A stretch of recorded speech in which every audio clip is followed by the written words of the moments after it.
Both teams really playing very well so far this season, as the Vikings come in here at 2-1. In a game last week, they lost by a score of 14-0 in a very close game, I might add, and a very good Tualatin team. On the other hand, the McMinnville Grizzlies, they have come in here playing very well. They are 3-0 and didn't find any of the numbers, but maybe 3-0 mark. Probably first time since, I would say probably the mid-90s, or maybe the Richmond era when he was coaching. So interesting to see how this all wraps up tonight. The Vikings come in here. They're hungry. They are 2-1. They've had a pretty good season, but you come off a loss like that last week to a good Tualatin team.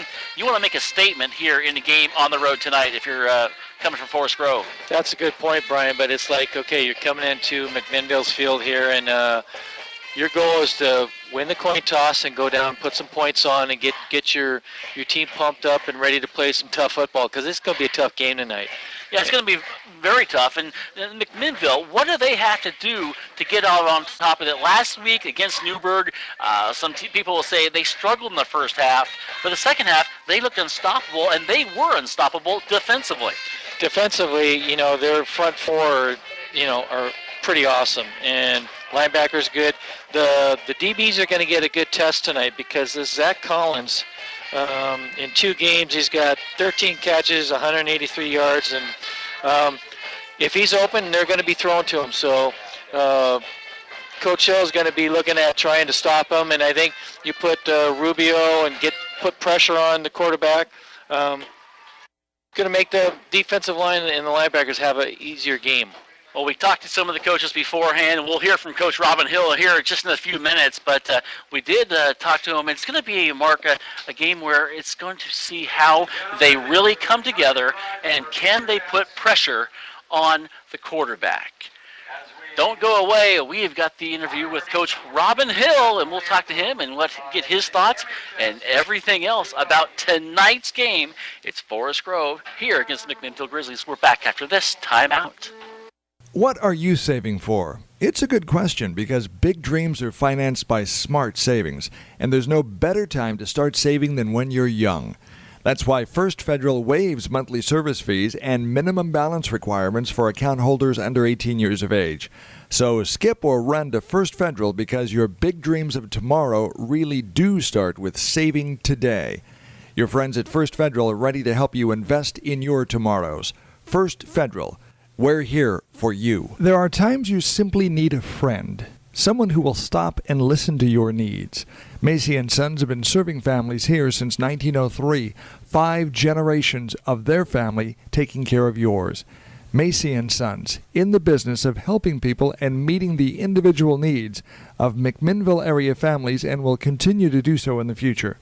So at the time when you need someone who cares, understands, and is there to help, Macy & Sons, serving 9 communities in Yamhill County. High school sports is brought to you by Davison Auto Parts in McMinnville. High school athletes strive to be the best they can be, and so does Davison Auto Parts. Davison Auto Parts, 1717 North Baker Street in McMinnville, takes pride in providing customers with the best quality parts and personal service. As a Napa Auto Parts dealer, Davison Auto Parts has fast access to an inventory of more than 400,000 parts. Davison Auto Parts, Baker Street, McMinnville, a trusted partner in keeping your vehicle safe on the road. If you're involved in a vehicle crash, you need to take your car or light truck to a repair center that will fix it right the first time. The philosophy of J&W CarStar Collision Repair Center in McMinnville is relax. We'll take it from here. Roger Fowler stands by his crew's reputation. J&W CarStar Collision Repair Center, 1100 Northeast Lafayette in McMinnville. All right, down here on the field, head coach Robin Hill before the game tonight. Coach, last week, big victory over Newburgh. You guys played tough, especially the second half defensively. Well, that's probably the thing I was most pleased with, is how we came out and dealt with adversity in a positive way in the first half. And then our defense, I thought, played the most physical they played all season. And we came up with some key plays offensively, and the second half performance is really encouraging. You talked about physicality. It was a physical game, a couple injuries. How do you guys look injury-wise? Well, we lost Well, Zach Rhodes, who is one of our playmakers, has a thumb injury and it ended up not needing surgery, and so he's got kind of a small little cast with the thing on there. But he's probably not going to play very much tonight until he gets used to how to carry the ball with just one hand, and then he might be able to play a little bit of defense. So hopefully in the weeks to come he'll be able to get back into the groove. But he's the one kid that probably hurt us a little bit, and other than that, we're not too bad shape. It's a good thing going into week 4. You got a tough game tonight against Forest Grove. They're 2-1. They got shut out last week by 12, 14-0. What do you expect from them tonight? Well, I think they're a much improved team. Just the fact that they played, Tualatin so tough. They didn't score any points, but watching the film, they moved the ball over the place. Just didn't punch it in the end zone. And defensively, they got some big, strong, physical kids. And so, it'll be a challenge. And hopefully, we'll win the turnover battle and eliminate some of those mental mistakes that hurt us so much in the first half of the Newburgh game. But I feel good about how they practice this week. So to me, that's always a good indicator. All right, Coach, good luck tonight. Thank you. Head Coach Robin Hill. We're back after this 2-minute timeout. Thanks, guys.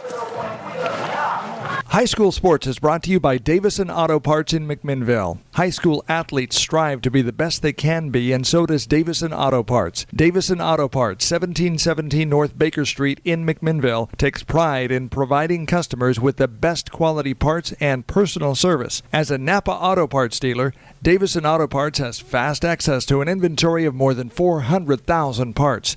Davison Auto Parts, Baker Street, McMinnville, a trusted partner in keeping your vehicle safe on the road. There are times you simply need a friend, someone who will stop and listen to your needs. Macy & Sons have been serving families here since 1903, 5 generations of their family taking care of yours. Macy & Sons, in the business of helping people and meeting the individual needs of McMinnville area families, and will continue to do so in the future.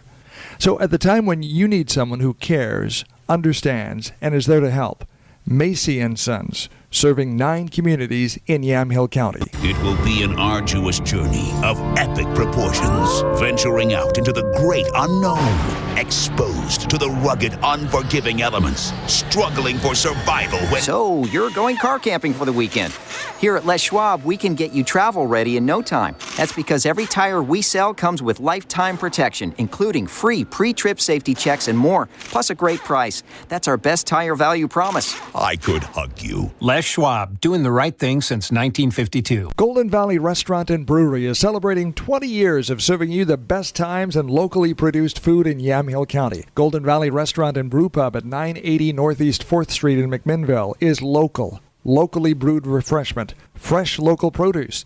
Steak specials every Wednesday night at 6 p.m. Golden Valley Restaurant and Brew Pub opens daily at 11, open till 9 p.m. Sunday, and most weekdays open till 10 Friday and Saturday. And they say go McMinnville and Newburgh High School. Welcome back here to McMinnville High School. Brian Harris along with Mark Reynolds. Jeff Ivey, he's got the night off. He's got lots of things planned, so we'll talk to him about that next week. But now's the time in the pregame show that we're talking about other games around Yamhill County. And Mark, there's some interesting games tonight. Dayton, they're coming off a big 13-0 win last week against Santiam Christian. They're 3-0 on the season. A lot of people were saying that Santiam Christian was their toughest rival on the schedule. They got through them. Tonight they play 0-1 Jervis. I think Dayton wins big in that ball game here tonight. I think so. Just what I've read about them, they're very good on their offense and defense, and they grind the ball, and it should be a tough test for Jervis. Looking at Sheridan, they lost last week to Valley Catholic, a good Valley Catholic team, 32-18. The Sheridan team at home tonight, trying to get well. They're 0-2. They're taking on a Colton team that's 0-1. I think Sheridan can do it at home with the home field advantage tonight. Well, you have to go with that. I mean, that home field advantage, you got to figure you're going to get a little bit of extra momentum, and with your fan home base, it'll spark you up a little bit, get a better performance. Well, Mina last week had it wasn't a heartbreaker. It was ugly. They lost 43-0 at home tonight against the 1-1 Corbett. The Bulldogs struggling to find their way. Hopefully they can just at least look better tonight, because I think they have a struggle tonight against Corbett. Corbett, it sounds like they've got a pretty decent team, and Hepner, I mean, that's one of those you want to just Cross that off your list and start over. Looking at Amity, they beat Gaston in a battle last week by a score of 6-0. It was a tough one. Now they're going to be taking on Horizon Christian. Horizon Christian 0-3 on the year. Amity, they're going to continue their win streak, I think, tonight with a big victory. But I think Amity's going to be a little bit worried about that 6-0 victory last week, though. That it should have been bigger, maybe. It should have been. And just talking with some people in town in McMinnville, they thought that went to the game.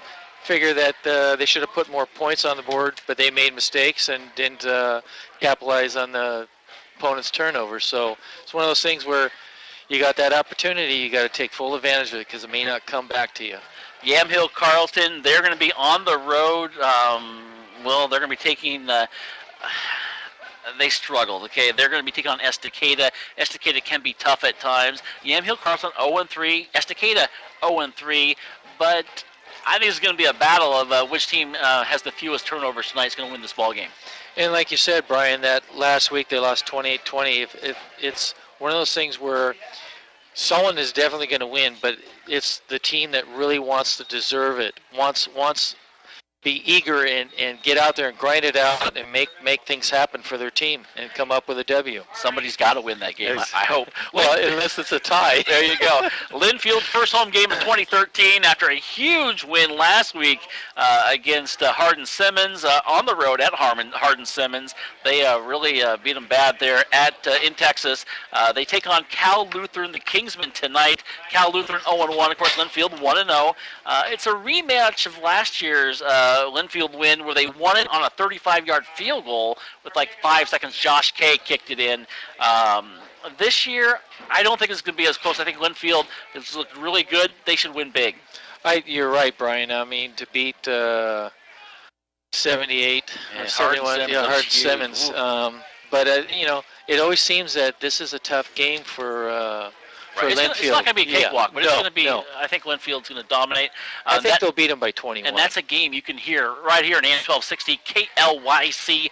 12 o'clock is the pregame show, 12:30 with the kickoff. And we are just about ready. Nice segue there for the kickoff here tonight as the McMinnville Grizzlies will be hosting the Forest Grove Vikings. And, Mark, this is, the Vikings will get the ball to start the game. McMinnville will be kicking off as Bannister will get ready to kick it from the 40-yard line. Perfect night for football. Quite a few fans from Forest Grove on the other side. A lot of fans down below. We walked in here early tonight, and a lot of seats were already saved.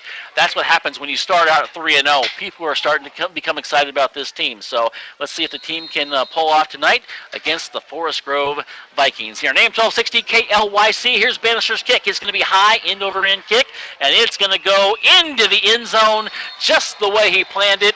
And they will take it out now, and that's one thing. It'll be at the 20-yard line. That is something last week we didn't see Bannister do against Newburgh.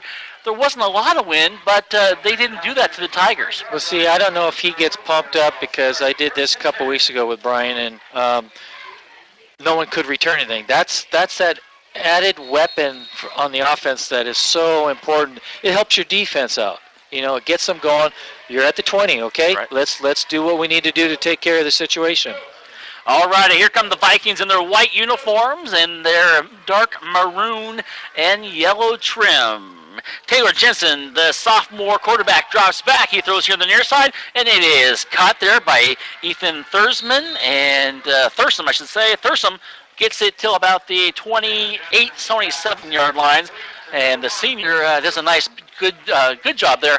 That's one thing the coaches were saying before the games. Look for this passing game. Can the Grizzlies get pressure on the quarterback? You heard Robin Hill say that in the pregame show as well. And that's what we were talking about, that, what's his name? Rubio is going to have to put some pressure on.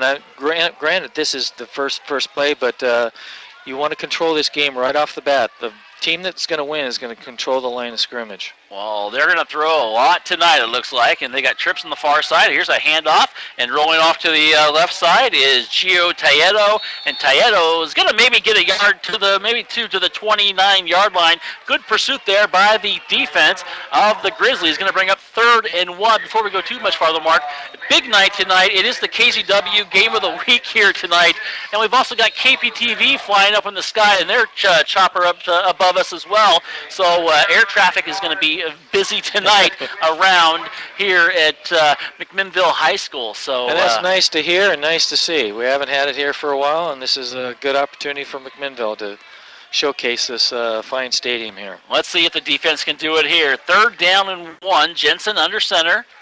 And they're trying to mix it up in a show blitz of the Grizzlies. Jensen's trying to do a hard count, see if he can draw them off sides. And then we've got a penalty flag in the backfield, delay of game, and it's going to go against Forest Grove. And that's a big, big penalty right now to start things off for the Vikings. It is, Brian, because it looked like from up here he tried to do a hard count to try to draw Mac off, get an easy first down, and Mac wasn't going for it. So this puts us 3rd and 6. This is in Mac's hands right now. So they're going to show blitz once again, as they do, and they're going to go at Jensen. He throws it across the center and threw it right into the hands of the tight end, Zach Collins, and Zach started to turn upfield before he had the ball. He dropped it. Should have been a Viking first down. Good play call there by the Vikings. Just the execution didn't work for him. Big break for McMinnville on this first possession. It really was, Brian, because Zach was open. He had no one in 5, maybe 6 yards away, and he had clear sailing for a good amount of yardage. So I imagine he wants that back very badly. Oh yeah, he's kicking himself after that one, guaranteed. I believe that's Cameron Kemper on to punt. He's standing at his own 10-yard line, and he's going to kick it off. It's not going to be a good one. It's going to be a wobbly one. Almost hit a Grizzly. Going to hit the 47-yard line and bounce its way to midfield and into Grizzly territory. McMinnville will have it with good field position at their own 49-yard line with 10:07 to go in the first quarter. And coming out on the field, and just the way he's walking out there, Gage Gabrud, the 6'2" senior, he is full of confidence right now, and rightfully so. He has played very well in the first 3 games of this season. Oh, definitely. He's thrown 4 touchdown passes and run for 4. So you got to think that the offense is looking really good. They're very confident, and you can't ask for a better starting spot tonight. Ramos, single coverage here on the near side. Gabrud, shotgun formation. Here they go in motion. Now is Fox, and they get it to Fox. He breaks one tackle, second tackle, the 40, inside the 30, one guy to beat, inside the 20, 10, 5, touchdown, Cameron Fox, touchdown, Grizzlies. Awesome blocking by the left tackle and left guard. Fantastic. He had a hole he could drive a semi through. You know, he got to that edge, and he just busted. Nice run there by Cameron. Good play call by the Grizzlies, and they strike on their first play of the game. Bring on Bannister to kick the extra point. The Fox chopper right over his head. They were getting some good shots of that one. You might see that one on Channel 12 later on tonight. Here's the snap. It's good. The kick is up, and the kick is good as well. 9:55 left to go in the first quarter. Grizzlies, they lead 7-0 over the Vikings. Don't go away. You're listening to the KLYC Game of the Week. We'll be back after this. 1 minute. Timeout. We play your music. KLYC, McMinnville, Newburgh. What are you saving for? It's a good question because big dreams are financed by smart savings, and there's no better time to start saving than when you're young. That's why First Federal waives monthly service fees and minimum balance requirements for account holders under 18 years of age. So skip or run to First Federal because your big dreams of tomorrow really do start with saving today. Your friends at First Federal are ready to help you invest in your tomorrows. First Federal. We're here for you. If you're involved in a vehicle crash, you need to take your car or light truck to a repair center that will fix it right the first time. The philosophy of J&W CarStar Collision Repair Center in McMinnville is relax. We'll take it from here. Roger Fowler stands by his crew's reputation. J&W CarStar Collision Repair Center, 1100 Northeast Lafayette in McMinnville. Welcome back here to McMinnville High School. Brian Harris along with Mark Reynolds. As we get ready, the Grizzlies have run one play, and they got a touchdown. And Jacob Bannister back out to kick once again.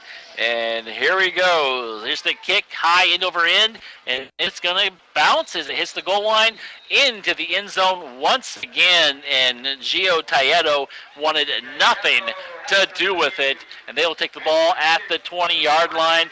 And now, with that score, Mark, it may open things up and it gives the defense some momentum here, especially if they come up with a big play now. That's true. Good point, Brian. And it's one of those things where, okay, that third down play may come back and haunt Forest Grove, but this is something that the DBs are going to, I'm sure they talked, said, okay, he was wide open. We can't let this happen again. So let's get a tighter D, and this is McMinnville's what they like to do. They're in front, and they want to control the line of scrimmage.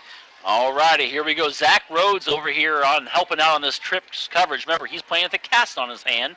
And here we go. Rolling towards Jensen, looking to the right, throws to the right, has it tied in, and is caught at the 32-yard line, or 30-yard line where he went out of bounds, maybe close to a first down.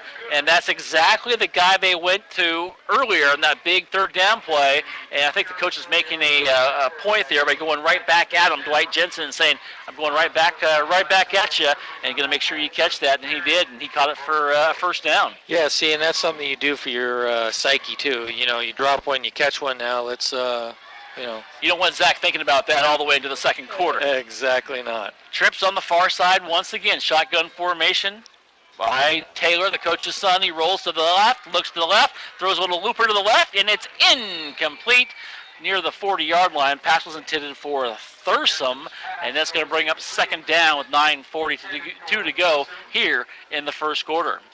Good coverage by the defensive back. I can't see the number on it, but it was good tight coverage, and would have taken a fantastic catch to hold on to it.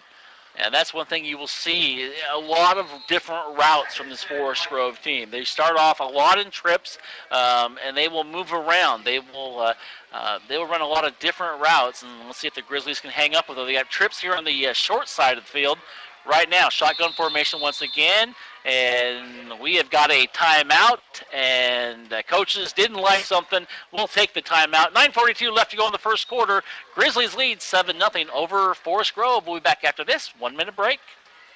High School Sports is brought to you by Davison Auto Parts in McMinnville. High school athletes strive to be the best they can be, and so does Davison Auto Parts. Davison Auto Parts, 1717 North Baker Street in McMinnville, takes pride in providing customers with the best quality parts and personal service. As a Napa Auto Parts dealer, Davison Auto Parts has fast access to an inventory of more than 400,000 parts. Davison Auto Parts, Baker Street, McMinnville, a trusted partner in keeping your vehicle safe on the road. There are times you simply need a friend, someone who will stop and listen to your needs. Macy & Sons have been serving families here since 1903, 5 generations of their family taking care of yours. Macy & Sons, in the business of helping people and meeting the individual needs of McMinnville area families, and will continue to do so in the future.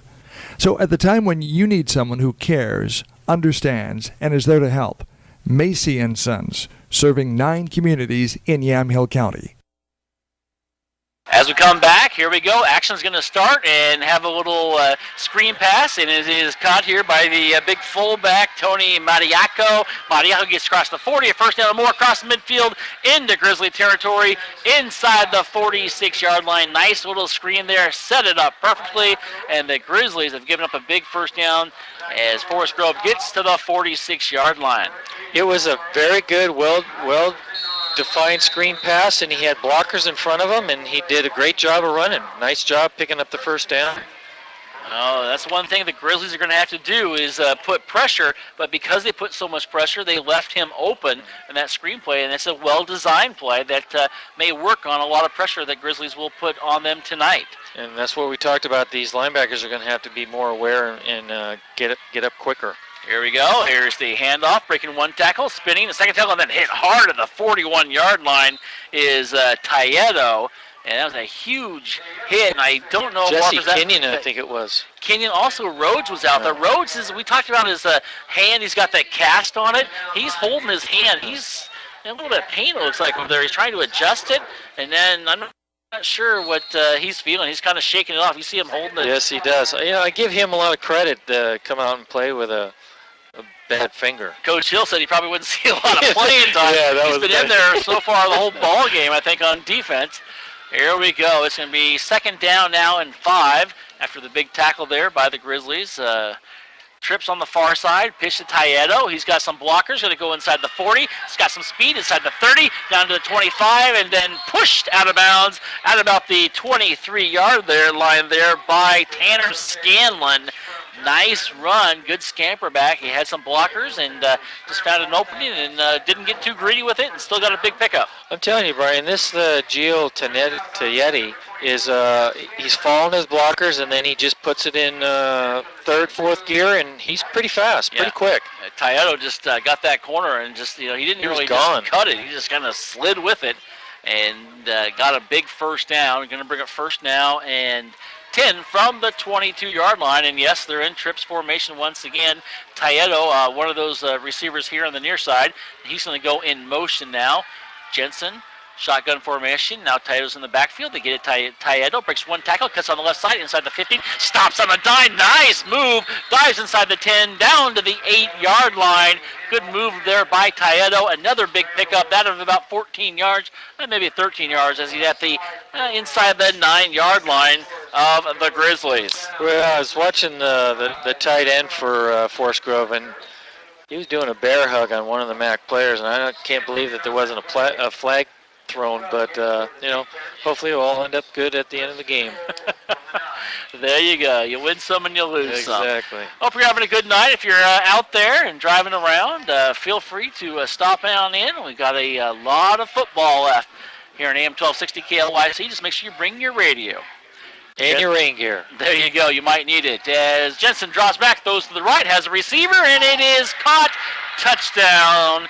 Caught by Zach Collins. Collins just went up there and skied at 6'2" and pulled it in. He could not, trying to defensively, I should say, is Tanner Scanlon. Scanlon at 6 foot, could not get up there with Collins. Collins had him posted up on the inside, too.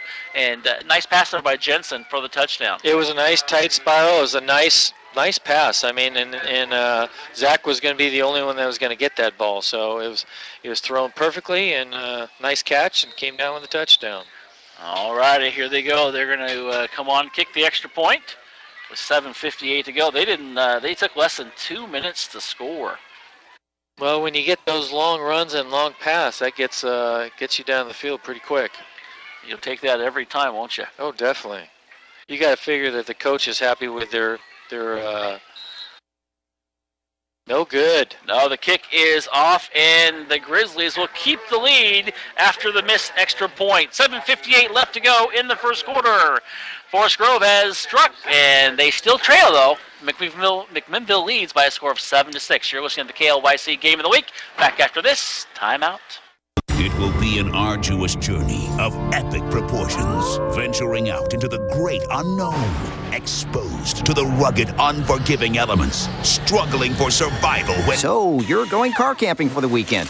Here at Les Schwab, we can get you travel ready in no time. That's because every tire we sell comes with lifetime protection, including free pre-trip safety checks and more, plus a great price. That's our best tire value promise. I could hug you. Les Schwab, doing the right thing since 1952. Golden Valley Restaurant and Brewery is celebrating 20 years of serving you the best times and locally produced food in Yamhill County. Golden Valley Restaurant and Brew Pub at 980 Northeast 4th Street in McMinnville is local. Locally brewed refreshment, fresh local produce. Steak specials every Wednesday night at 6 p.m. Golden Valley Restaurant and Brew Pub opens daily at 11, open till 9 p.m. Sunday, and most weekdays open till 10 Friday and Saturday. And they say go McMinnville and Newburgh High School. As we come back here at McMinnville High School, as the Forest Grove Vikings, they have struck and did everything right there on that drive, passing, running, you name it. They mixed it up nicely, got the touchdown, didn't get the extra point. It's the only thing they did wrong, as they will get ready to kick, and getting ready to kick is the left-footed kicker, Taylor Hitchcock. Line drive, and is taking out the 27-yard line. Just kind of a knuckleball that was picked up there and down by Cameron Kemper, and the Grizzlies will take it. And let's see where they're going to mark it. Inside the 28-yard line, at the 28-yard line with 7:58 to go. Mark, if you're McMinnville, you'd love to have another quick hit, but you've got to establish something now offensively, I think. I think what, Ron was talking before the game, not make mental mistakes, and I think we need to, Cage is a good thrower. We got to get a running game going to where you're balanced and you keep the defense off balance. Let's see what they can do here as they pack it in. As we have a wing T formation, and they're going to pass it around. And here goes Scanlon. He's going to roll on the right side. Big hit there. One guy there. We've got another break tackle across the 40 inside to Forest Grove territory. Nice run there by Tanner Scanlon. I see a flag come in right around the midfield. I don't see one in the backfield here, Mark. No, it was on. I think it was a clip, downfield clip. They're going to call a holding. Oh, and that's a interesting call because Scanlon already had the first down and more, and they're going to call it way back inside Forest Grove territory, move it back into McMinnville territory, and it's going to mark it at the 41-yard line, and it'd still be enough for the first down, but you lose a lot of yardage there. You had a great play there, and Coach Hill's already saying, hey, we're going to do what we do best. You don't know who's going to have the ball. That's a good point, Brian, and that's one of those things. We're going to throw some tricks out tonight and just keep Forest Grove off balance. Great call. Great call. Here we go. Shotgun formation. Gage Gabrud in motion right now is Went.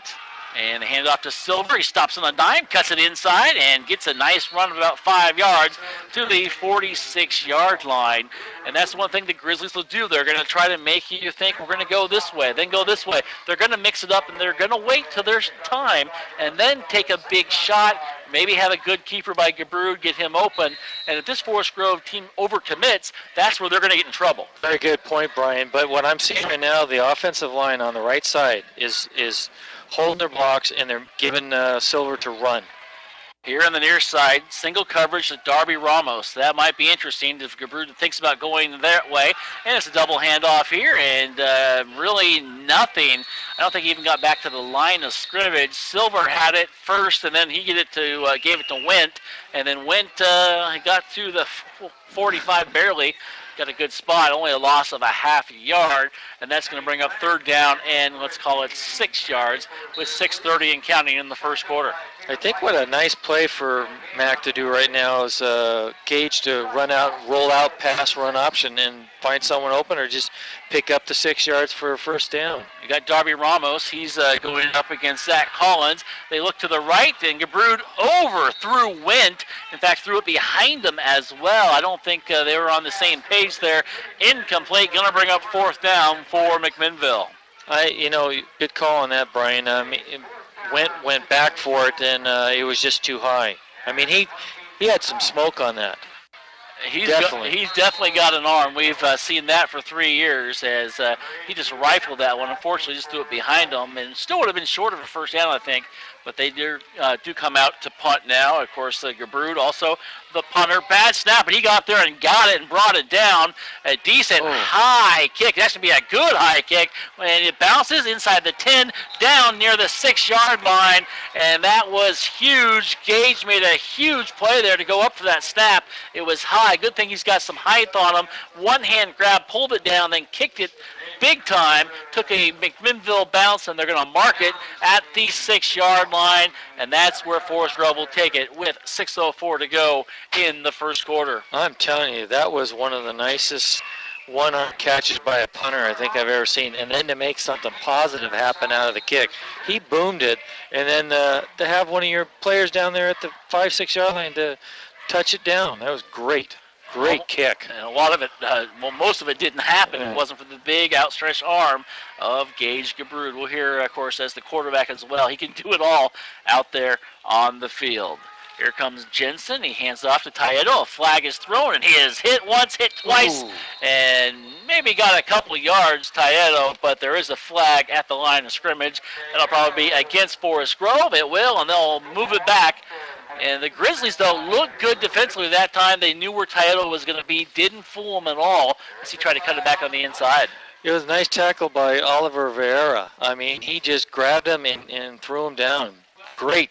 See, that's what you like to see. You like sure arm tackling, and that's a good point for the defense right now.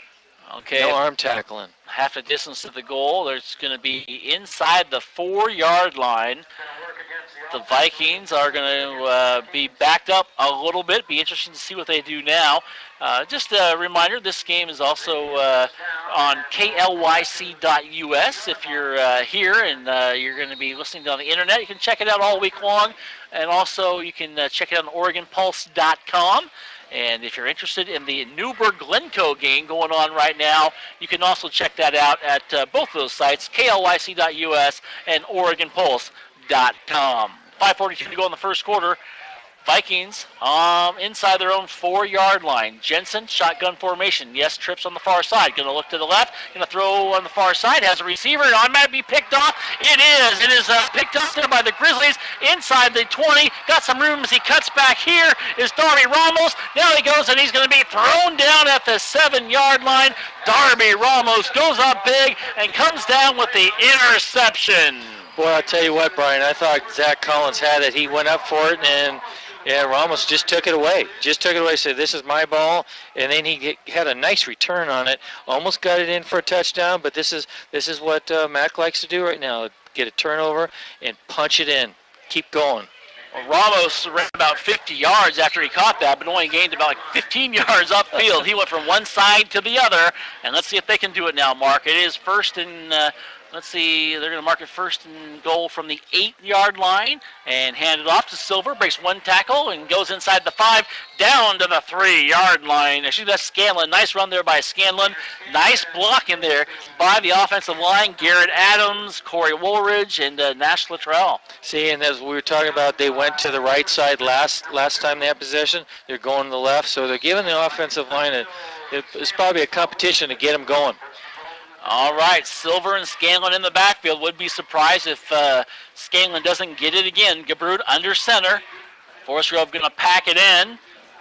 Here we go. Gabrud's going to keep it. He tries to push, trying to get a surge, and he's going to get inside the 1, but he's not going to get in, and it's going to bring 3rd down and goal for McMinnville. Just could not get the offensive line surge there, as coming out of the ball game looks to be Nathan Clevenger. Coming back in will be Ramos. I'd say Gabrud again? Yeah, call the same play. I mean, he's scored 4 so far this year. Let's give him 5. All righty, here we go. It is 3rd down and 1, 4:09 to go. Gabrud under center. And try to time it and see if he can get the push here. Gabrud gets it, hands off to Scanlon, and Scanlon's not going to get a push at all either. Got a little bit closer, but really not much more. And that's going to bring up 4th down. Gabrud's walking over to Coach Hill and say, hey, what do you want to do? Coach Hill's going to tell him exactly what he wants to do. I'd be surprised if they don't go for it here, and they are going to go for it. Good call. I think so, too. Get some confidence here. Unfortunately, it could work against you if Forest Grove stops them, but I'm sure that Coach Hill's got something up his sleeve here on 4th and goal inside the 1-yard line. It looked like that last play, defense got underneath the MAC blockers and stopped the play, so we'll see what happens now. Gabrud shotgun formation. And you've got Silver in motion going to the right side. Gabrud's going to keep it. He's going to roll. He's got a blocker and Scanlon. He's going to be hit. He's not going to get it. And he gets thrown down at the 1-yard line. The Forest Grove Vikings stopped him. You know, they had the right play called there, but I think a missed tackle on the far side. They just couldn't punch it in. And Forest Grove takes over at the 1-yard line. Huge job defensively by the Vikings with 3:11 to go. Well, you can be a little disappointed, but this is what Mac's going to try and do, and I'm smelling a safety right now, but that's okay. It might be a hamburger, but I'm smelling safety. Defense is going to come up and make some big plays. All righty, here we go. Let's see what they can do defensively now, and the Vikings have trips here on the near side.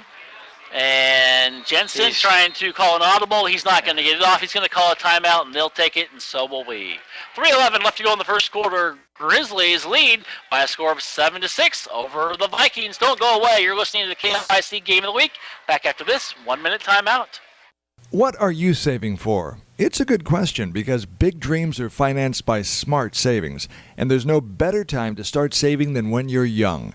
That's why First Federal waives monthly service fees and minimum balance requirements for account holders under 18 years of age. So skip or run to First Federal because your big dreams of tomorrow really do start with saving today. Your friends at First Federal are ready to help you invest in your tomorrows. First Federal. We're here for you. If you're involved in a vehicle crash, you need to take your car or light truck to a repair center that will fix it right the first time. The philosophy of J&W CarStar Collision Repair Center in McMinnville is relax. We'll take it from here. Roger Fowler stands by his crew's reputation. J&W CarStar Collision Repair Center, 1100 Northeast Lafayette in McMinnville. As we come back here to McMinnville High School, the Forest Grove Vikings have the ball, 1st and 10 inside the 1-yard line. And the Grizzly defense here would love to make something happen after the Viking defense made something happen.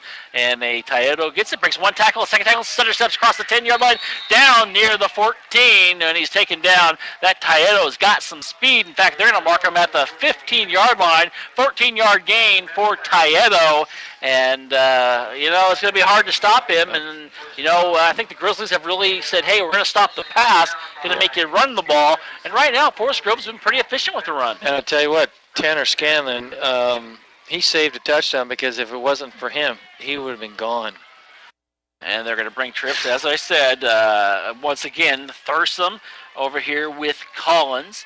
Also in there looks to be Smith, and Jensen goes back, and he gets it to Taedo. He's going to go left, go right, breaks one tackle, goes forward, and he gets across the 20 near the 23-yard line.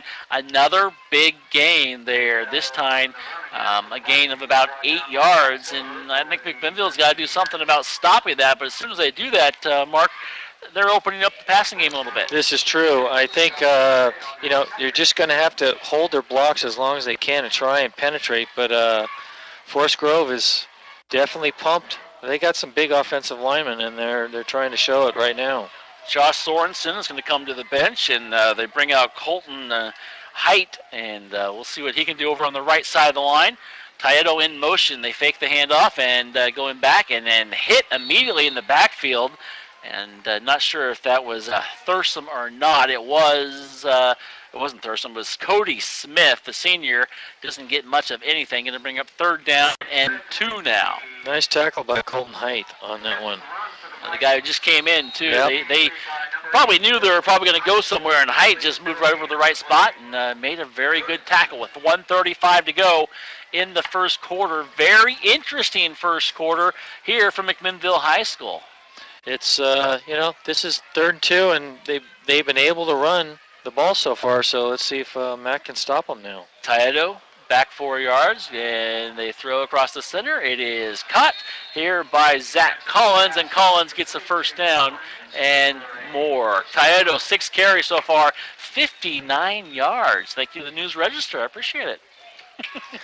Doing a great job, and in fact, we may have an interview here at halftime. There you go, Mark. Yeah, sounds good. We'll talk more. Shine away already. That's the way we like it. I do have to say, Collins was open. DBs are going to have to be a little bit tighter on him.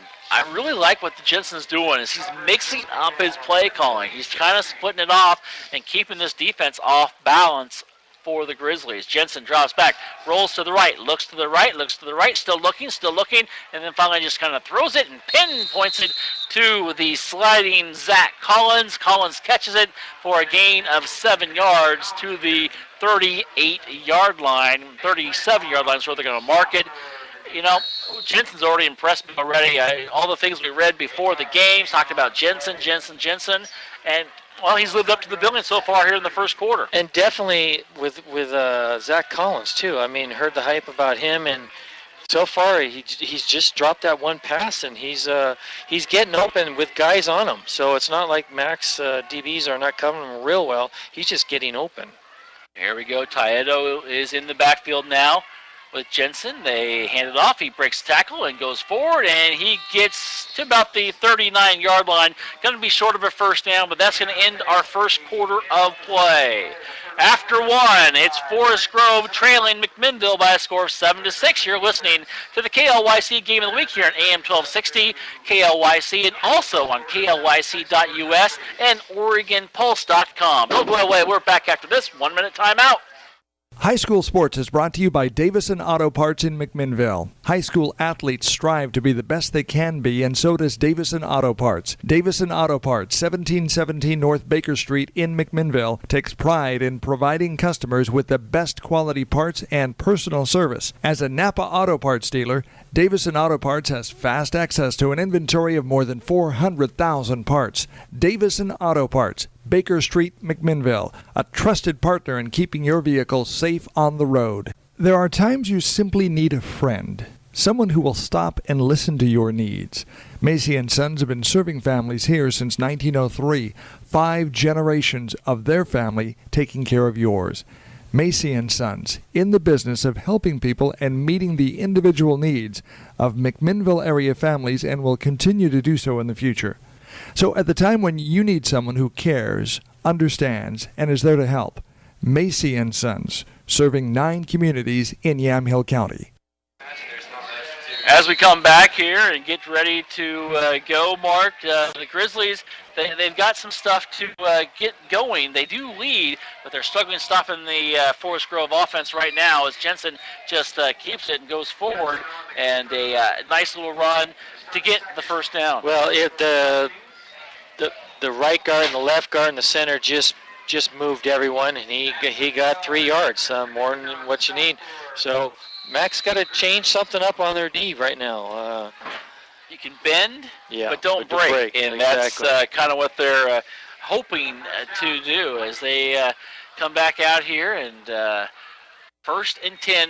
Forest Grove, for a passing team, is very methodical. They have trips here on the near side, going from our right to our left on your radio dial. As Jensen drops back, looks to the left. He's not going to do it. Pulls it in. He's going to run to the right-hand side. He's going to be close to a first down and waltzes out of bounds after a gain of 11 yards to the 46-yard line. Smart move there by the sophomore quarterback to get the first down and keep the ball going, keep the chains moving. I'm impressed, like you said, Brian, with this Taylor Jensen. I mean, he looked to his left because his 3 wide receivers. He didn't see anything open, so he took it and got the first down. I mean, that's for a sophomore, that's pretty impressive. Yeah, a lot of the sophomores, of course, are playing in the JV level still, and Gage Gabrud, a 3-year starter here, and a lot of people are saying he's a young Gage Gabrud, which is a good thing. Gage is really coming into his own this year. Right now, Jensen as well. 1st and 10, ball at the 46-yard line. And here is the handoff and going inside the 45. Ball's on the ground. May have been at the 43 by Cody Smith. And looks like if it was, he got back on it. And it's going to bring a gain of about, let's call it 4 yards, maybe 3.5. Going to bring up 2nd and 7 yards. It's I don't know. Right now, it just looks like the Forest Grove. They're not outweighing Mac too much, but I'm seeing some of these offensive linemen 235, 250, 260, and that's pretty good size for a high school kid. Right now, Forest Grove seems to be low on the Grizzlies to sleep a little bit with their play calling. His trips here on the near side. Jensen looks, throws here on the near side, and it is incomplete. Another drop pass. This time it is dropped by Cameron Kemper. Kemper had it there and just let it go. Would have been a short gain, though, but it's going to bring up 3rd down now, 3rd and 6 from the Grizzly 42. It looked like he was trying to run with the ball before he caught it, and he was looking to look upfield, and golden rule, you got to catch it before you run. Jensen, he throws a pretty good ball, and that one almost looked like it was just lofted in there, kind of like, hey, it should have been here a couple seconds ago. Exactly. And the guy had already turned with the ball and just, like you said, did not catch it first, decided to run first, and it drops incomplete. 10:37 to go in the first half. Pitch to Taedo. He's going to do a little reverse. It's going to be a flea flicker. Jensen's got a receiver wide open, and it's caught at the 15-yard line. That's Collins, and he gets it. The flea flicker had everybody beat. Collins is taken down at the 11-yard line.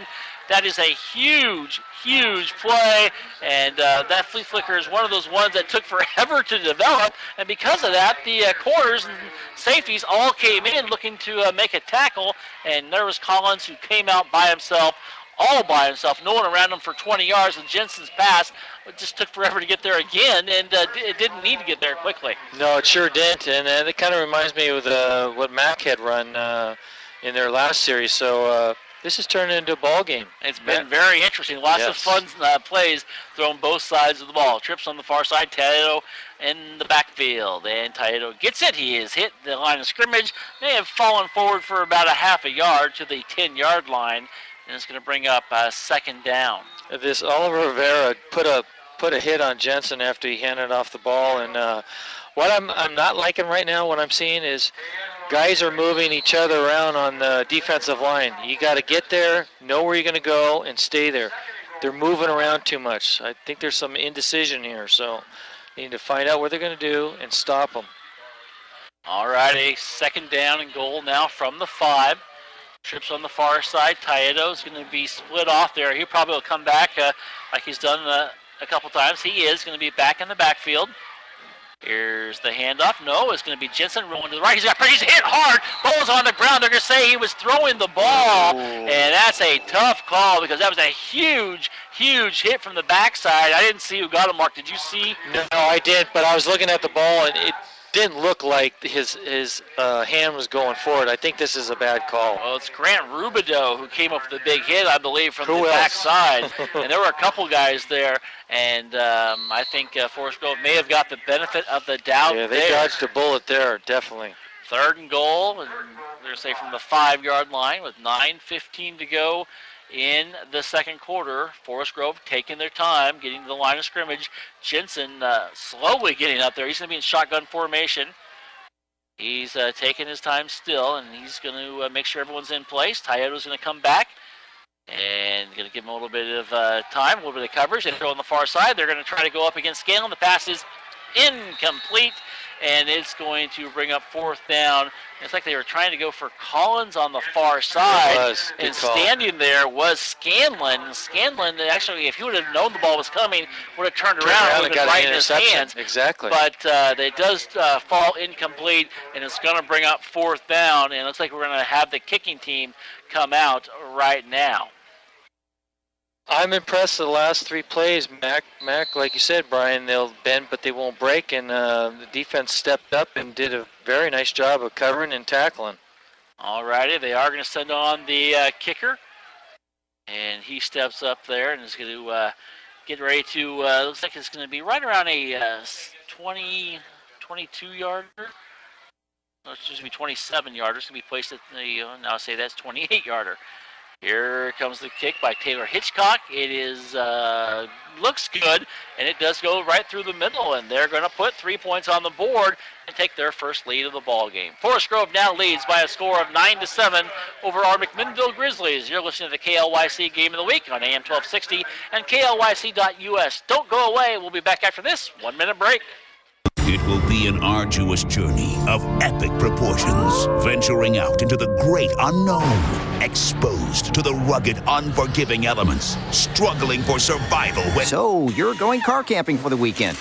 Here at Les Schwab, we can get you travel ready in no time. That's because every tire we sell comes with lifetime protection, including free pre-trip safety checks and more, plus a great price. That's our best tire value promise. I could hug you. Les Schwab, doing the right thing since 1952. Golden Valley Restaurant and Brewery is celebrating 20 years of serving you the best times and locally produced food in Yamhill County. Golden Valley Restaurant and Brew Pub at 980 Northeast 4th Street in McMinnville is local. Locally brewed refreshment, fresh local produce. Steak specials every Wednesday night at 6 p.m. Golden Valley Restaurant and Brew Pub opens daily at 11, open till 9 p.m. Sunday, and most weekdays open till 10 Friday and Saturday. And they say go McMinnville and Newburgh High School.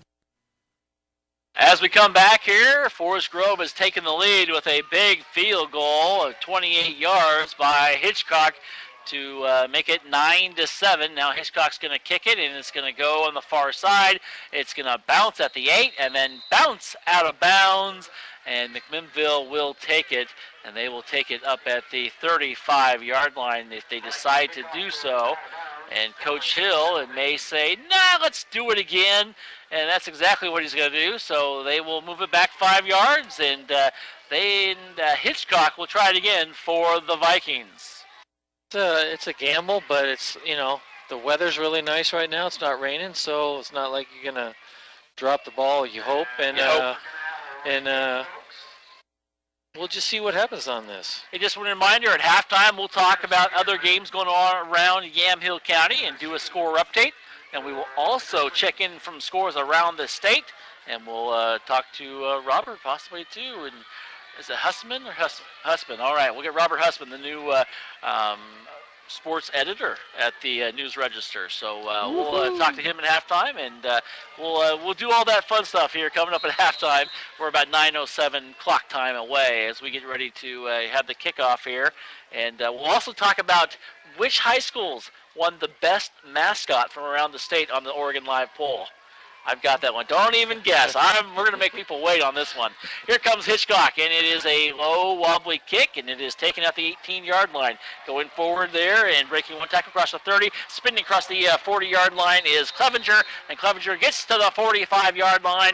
So Coach Hill, by saying re-kick it, got 10 more yards. Good call. Good call. He looks happy. He's got a smile on his face now. Well, I think Coach Hill pretty much has a smile all the time. Pretty true. He's a great guy, and of course we try to have the both coaches from McMinnville and Newburgh in the pregame show, and TJ Tomlin, also a great guy, and talked to both of those guys last week. Always fun to talk to, and hopefully, if they keep winning, they're going to be very, very happy. Exactly. Here we go, 8:59 to go in the first half. Here we go, Gabrud over on the far side. It is caught by Silver, and he goes on a little screen pass, breaks one tackle. No, he doesn't break. He stays with it. Got 4 yards to the 49-yard line. Nice job there by Silver, and really to catch that's impressive because he is throwing bullets out there. He really is, Brian, and that was just a great catch by Silver, and he ran a little bit more, and quite impressed by Cage's throwing the ball tonight. All righty, 8:30 and counting. Here we go, wing T, and let's see what happens. Gabrud hands it off to Silver, goes to the right, breaks the tackle up the center, gets a first down and more, down to the 41-yard line. Nice run there, and that is all because of the schematic blocking there by the Grizzlies. And you know, you can look at this and go, okay, they didn't give up the touchdown down there on their side. They gave up 3 points. Then they got 10 more yards on this, and they're stoked. They're putting the muscle right now, the offensive linemen. Yeah, I like what I'm seeing. If they can do that all night long, they will be very, very happy. As they go and they throw in the far side, it is caught and then taken down as Ramos almost immediately over on the far side. And it's 7:57 to go in the first quarter and counting, and they'll keep that ball hopefully moving as we continue to go. The Grizzlies, they may run a play. They're very deliberate, getting to the huddle. A little bit different than this Forest Grove team, Mark.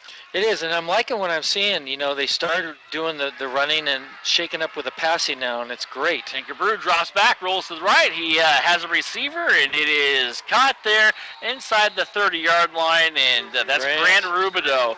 And you know when Rubidoux gets it, you better watch out. The 6'3", 205-pounder just kind of barreled forward, did enough to get a first down for McMinnville. He's not going to take a lick. He's going to be given a lick. Yeah, you may get him down, but you're going to pay for it as you get hit.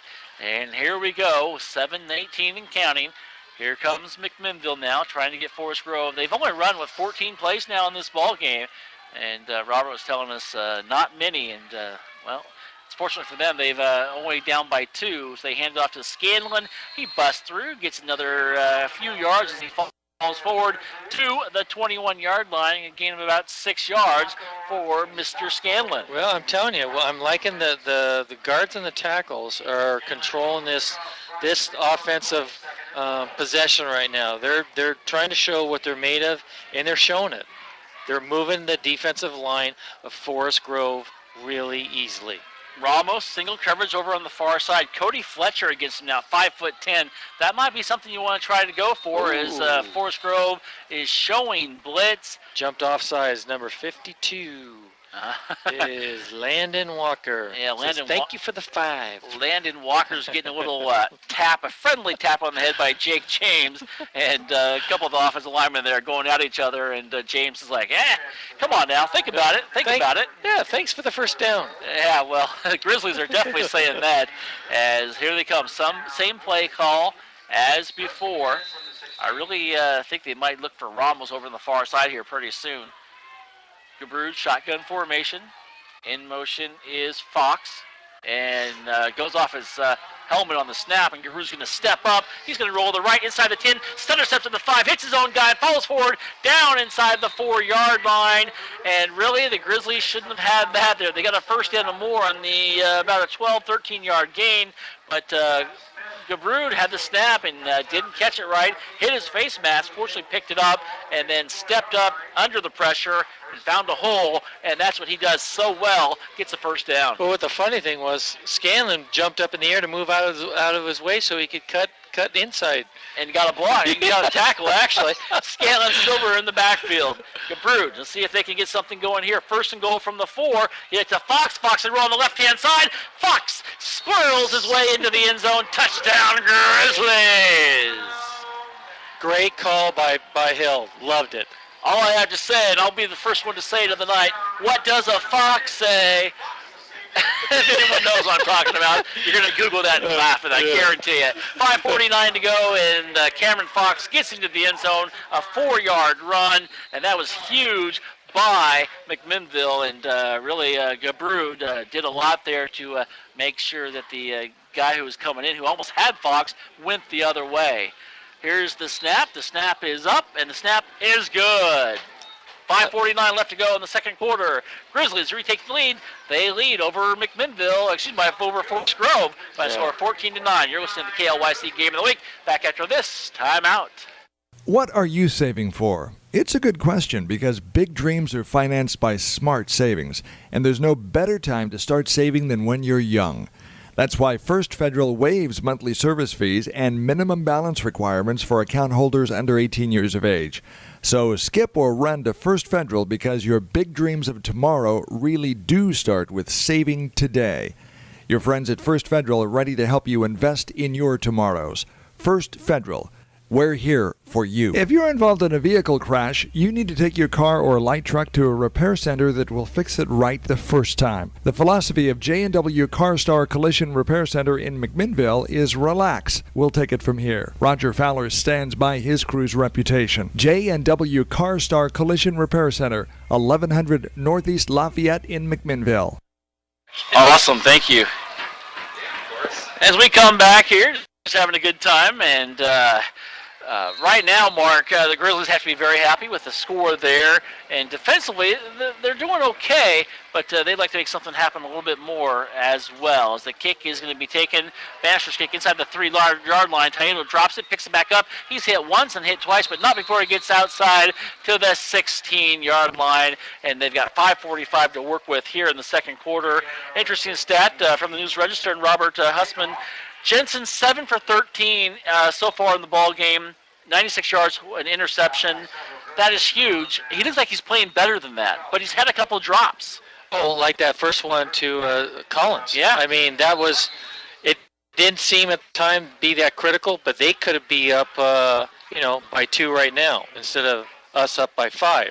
Which is huge, and now the defense of the Grizzlies need to step up. Offensively, the Grizzlies struggling a little bit on 3rd down and 4th down, 0 for 2 on each of those. And let's see if they can come up defensively now once again as they pass over on the far side. It is caught. It's going to be lunging down to the 30-yard line and trying to figure out exactly who that is. And I can't tell if that's Thurston. Okay, it's Thurston with the reception and a first down. And if you're Forest Grove, a little bit of urgency, but you've got plenty of time to work with. There's still 5:38 to go in the second quarter. Zachary Rhodes, the kid we were talking about with a finger problem. Yeah, with the cast on. He's playing pretty tough right now. Yeah, he is. He wasn't going to play a lot tonight, but he is. He's playing a lot. All righty, here we go. Trips here on the near side for Forest Grove. Jensen rolls to the left here, looks, throws to the left, has a receiver, and is incomplete. Pass intended for Collins. Good job there defensively. Silver kind of getting in his way a little bit, incomplete. And Jensen, I got to say, that's a great pass there. The only person that could get to was Collins, and Silver tried to, but it was a great play. If he can't get to it, nobody gets to it. It drops incomplete, no harm done. Exactly, Brian. That was great play by Silver. I mean, if anyone's going to get it, it was going to be Collins. So it's good coverage. I'm liking what I'm seeing right now with the DBs and stuff. Jensen goes over to the sidelines to get a play call from Coach Jensen. Yeah, this is Dad. As he comes out shotgun formation now. And trips, yes, here on the near side. Tayeto goes over to the far side. Got single coverage there. Looking over, they're going to throw for Tayeto. No, they're going to throw for the, is that Collins? Collins got it again. from the tight end possession and could not get him. Actually, that may have been the big tight end. That's Tony Mariaco. And Mariaco just a little bit over his outstretched arms. And we have a flag over on the far side. And what are they going to call that? Looks like it's going to be a pass interference. Or if it would be, wow, it it is. Rhodes. That's going to be huge. They mark it off 15 yards, so that looks like what it's going to be against McMinnville. So it's now at the Forest Grove 45 with 5:10 to go. Still lots of time to go. If you guys aren't doing anything at home and want to come see a good game, there's more than enough time to come out and watch this game. This is a great game to watch right now. The weather's nice. It is, and it's going to go down to the end, it looks like. Both teams fighting it out here in the first half. Still lots of time to go in the first half, plus a whole second half to go here in AM 1260, KLYC in McMinnville. Here we go, and here's the handoff, and going forward is Tayeto, and he just kind of pushes away, and they're going to mark him back at the 48-yard line. Under 5 minutes to go in the second quarter now. Nice tackle by Grant Rubio again. He's, we talk about his name a lot because there's a reason for that, because he's around the ball consistently. Yeah, Rubio at 6'3", 205 pounds. He is very quick and looks, you watch out. If you go his way, they try to go the opposite way. Exactly. And that's a good thing. Hit him into another defender. 2nd down and 7 now. 4.5 minutes to go. Taking their time as Forest Grove. Tayeto going to go back into the backfield now. Maybe a little bit of help out as they let him go. Going to set a screenplay. It's knocked down, and they're going to say it's incomplete. Good job there by McMinnville, getting there first, and I think knocking the ball down. Height, but Josh Sorensen was also there, and they did a good job of just knocking it from the air, and it was a screenplay, and if they catch that one, it could have gone for big yards, because it's gone for big yards twice so far tonight, third time denied. Yes, definitely, and Height got up there, and he almost looked like he was trying to intercept it, too. Would have been a good thing. It's coming here to the sidelines for McMinnville is David Ingham. And Ingham, I don't know if he's just trying to stretch out. He's kind of hobbling a little bit. Hopefully he's going to be okay. He's stretching his left leg. Maybe a little cramp as we have got a timeout. We do. We'll take the timeout. 4:20 left to go in the second quarter. McMinnville leads over Forest Grove 14-9 here on the KLYC Game of the Week. We're back after this 1-minute break. High School Sports is brought to you by Davison Auto Parts in McMinnville. High school athletes strive to be the best they can be, and so does Davison Auto Parts. Davison Auto Parts, 1717 North Baker Street in McMinnville, takes pride in providing customers with the best quality parts and personal service. As a Napa Auto Parts dealer, Davison Auto Parts has fast access to an inventory of more than 400,000 parts. Davison Auto Parts, Baker Street, McMinnville, a trusted partner in keeping your vehicle safe on the road. There are times you simply need a friend, someone who will stop and listen to your needs. Macy & Sons have been serving families here since 1903, 5 generations of their family taking care of yours. Macy & Sons, in the business of helping people and meeting the individual needs of McMinnville area families, and will continue to do so in the future. So at the time when you need someone who cares, understands, and is there to help, Macy & Sons, serving 9 communities in Yamhill County. All righty, as we get ready to come back here to action, it is 3rd down and 7 from the Viking 48. Vikings have the ball, shotgun formation. Ball, not a good snap, but picked up there by Jensen. He steps up. He's got some time. He throws it. It is caught at the 42-yard line of McMinnville. Going to be enough for a first down. Adam Woodford, the senior, with the reception, did a good job making sure he caught it, stopped, and in the process, though, went down to one knee, and that's where they'll take it here with 4:14 to go in the second quarter. It was a nice pass, but if he hadn't put his knee down, he probably could have got 10, 15 more yards easily. But he does that one thing that we always talk about. You got to catch it first, then turn up and run. Hey, Forest Grove comes into this game 0-1 in conference. Of course, McMinnville 1-0. McMinnville also 12th in the state here. So that's a huge, huge thing. That's on the OregonLive.com poll. Shotgun formation. Rolling to the right. Looking at Jensen. He's got some room if he decides to run with it. He throws it, though, on the far side. And is that Collins on the far side? No, that is Woodford once again.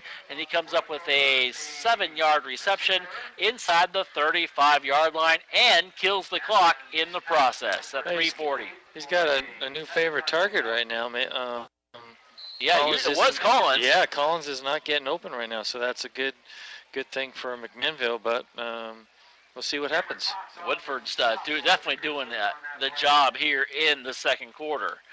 All righty, here we go. Trips here on the near side. Let's see what they do. Jensen trying to call an audible, it looks like. Trying to make sure somebody gets open, and Woodford's going to stop. Tayo's going to be hit. He's going to break one tackle, still on his feet, breaks the second one, goes forward, but all that breaking of tackles only gets them about 2 yards as they mark him at the 32-yard line. Had to get to the 31 for a first down. Going to bring up a 3rd down and 1 after the gain of 2, and we're at 3:20 and counting here in the second quarter. I'll tell you what, Brian, that was a hard-fought 2 yards, man. He got pushed and shoved and still got 2 yards, and it was nice that Matt could finally tackle him, keep him from the first down. And that's going to be important. You know, we talk about it all the time. Jeff and I always talk about it. You and I, Mark, bend but don't break. Because Jensen is underneath center now, and he's going to draw back. He's going to hand it off, and going forward is Cody Smith. And he doesn't get there. You are correct. Coming up there, Silver with the stop as well, it looks like, as Noah Doherty. Doherty, the junior, came there and stuck him at the line of scrimmage. In fact, may have lost a yard. He does. They move him back to the 33. Going to bring up 4th down now and 2 with 2:30 and counting. Now, if you're Forest Grove, what do? There's still some time left. Looks like they are going to milk the clock a little bit, but they are going to go for it on 4th and 2. And Robert is here saying they're going to throw it. It might be a good idea, actually. And you've got your favorite target. The first quarter, Zach Collins. I would look for him as Jensen hands off to Toyota. He's going to roll to the right side, cuts it in, and he's going to be hit once, and then he's going to hit twice. He was nailed, but not before he gets inside the 31 for a first down, and he only got it for maybe a yard, maybe less than that. But a good job. That hit, though, came about a half a second too late. That was Garrett Adams. What a hit. I think Garrett had another one of those earlier as well. That would have been huge, as Coach Jensen on the far side is very upset, trying to make something happen. Jensen, quarterback, rolls right. He do a little play action, looks, he runs into his on lineman. He's going to go, he's going to get a hit, and he's thrown down back in the 31. Good job there defensively by McMinnville, and you can guess who that was. Colton Height, who's had himself a whale of a first half here tonight. Boy, I didn't think he was that fast, but he got him from behind. Just great tackle. Taedo on that first down goes for 11 for 70 on that mark. So had a pretty good first half. Yes. Getting that first down there, 11 for 70 for Forest Grove. That's a pretty good first half. It is, and now Forest Grove starting to slow down. Minute 13 and counting, and it's 2nd down and long as they roll to the right. Jensen, he's got some pressure, throws across, and he gets the receiver at the 16-yard line, and it is Zach Collins, it looks like, or is that... it is Collins on the far side. He gets a first down and more with 1:03 to go in the second quarter, and that's a huge play. I tell you, Brian, that pass Jensen to Collins was the only one that's going to be able to catch that. It was a nice catch on the ground. Taedo going back there to help a little bit on protection as Jensen's got a blitz throwing on, and they throw it to the up back. It's caught there by Mariaco, and he is going to walk his way into the end zone. Touchdown, 16 yards. A little screen play once again for Forest Grove. Little screen call like the other one was, and right up the middle, and went out to his far side and scampered right in for a touchdown. Good play calling by the offensive coordinator for Forest Grove. Jensen Mariaco is going to get it in there and the score to make it 15-14. And we're surprised now, Mark. They go for 2 here. Are they going to go for the extra point? Because well, it is really early. It's only in the first half still. So they right, think, but you still got to think about it too. You think about what's going to happen in the second half. well, I was just going to argue with you, but I'm not going to, because Forest Grove is going to call a timeout. We'll keep it right here because they are definitely going to think about it here with 43 seconds to go. Just a reminder, if you want to check in on the Newburgh game, you may do so at KLYC.us, and you can check out and see what's going on there. We will have a rundown of all the scores from around the state at halftime. We'll also talk to Robert Hussman from the News Register and talk to him about, being the new sports editor in town. So we'll hear lots from him from years to come, hopefully, and we'll start that tonight at halftime. And that's got to be kind of exciting, This will be a fun interview. I hope so. I look forward to, we just met him tonight, and should be interesting to talk to him and kind of maybe what he has planned here for sports coverage. Yeah, we'll find out. We'll pick his brain, find out what his 5-year plan is. We'll just need to find out what his allegiances are for college, Mark. Good point. And I don't think you're going to like it. Well, you know what? You can't like everything, I deal with kids at school that love Oregon, love the Beavers, and love Linfield. It's good, bad, and the ugly. So you just have to roll with the punches. It's all good. Here we go. They're going to go for 2, and they go immediately, and it's the pass to the tight end, and coming up with it is, you guessed it, Woodford for the score to make it now a 3-point game, 17-14. Forest Grove. Woodford with the 2-point conversion. Well, Mark, they went for it. They got it. But you know what? 14 points is not going to win this game for McMinnville. There's still lots of time. Well, 43 seconds here in the first half. Questioning what you're going to do there. You may probably just decide to keep it. And, hey, we get the ball to start off the second half. But do you make something happen? Coach Hill, he could go either way, I think. I think a lot, like you're saying, I think a lot's going to depend on this kickoff. If their kicker doesn't kick real good and, push them back like the last time and maybe get a decent run, get some field position on their 50 to 40, whatever, run a couple plays, set up for one of the best field goal kickers in the county, Bannister, and we could tie it up at halftime. I mean, 43 seconds. Only halftime too. Right, 43 seconds, and Mac has 2 timeouts left, so still a lot of time on the clock. All righty, as they get ready to go. I do want to give you a score update from Glencoe High School. Glencoe on top of Newburgh right now, 6-0. 6-0. Newburgh trailing to Glencoe. That is a score in the second quarter, so we'll keep you updated. You can, of course, hear that game if you'd like at KLYC.us. And here's the kick, and it goes off a McMinnville player, and it bounces backward, and it goes into the hands of the Tigers. Right place, right time. That's the kicker, Taylor Hitchcock, and they will have the ball now. And so throw that out. What do you do if you're Forest Grove? You've got the ball at their own 48-yard line. You've got field position. You've got a quarterback that can throw. Wow, that's a huge play, Mark. Could be interesting here in the last 39 seconds of the half. I mean, I didn't think this kicker had much of a leg, but he hit a rocket and hit the MAC player. Didn't see who it was. And the MAC player went after it and bounced up, and Forest Grove grabbed it. So they don't have any timeouts, 39 seconds left. All righty, Jensen shotgun formation, and the Grizzlies, what do? They put pressure on them. They play prevent defense. There's a little prevent as Jensen's going to roll to the right. He's going to look. He's going to roll. He's going to throw here on the near side. Has a receiver caught at the 35. Pushed out of bounds is Thursum, and they've moved the ball already down to 33 seconds. They're trying to go in a hurry-up offense now, of course, as the officials are taking their time to mark the ball. They're going to mark it right around the 35-yard line, and so they mark it. And now Forest Grove taking their time more than I thought. I thought they were going to rush up to it. Let's see. Jensen's going to come in now, and it looks like they thought the clock was still running. A lot of the teams like, what do we do? What do we do? Jensen's not here yet. He's over the sideline talking to his dad, getting the play call. Here we go. Two receivers on the far side, one here on the near side. You've got to watch out for Collins. You've also got to watch out for Woodford. Jensen's going to roll to the right. There's Woodford over to the right. He's open, and they throw, and they hit Woodford inside the 20-yard line, down to the 17, and it's going to be another big play there by Jensen to Woodford. And I hate to say it, but over here on the near side, Collins was wide open too.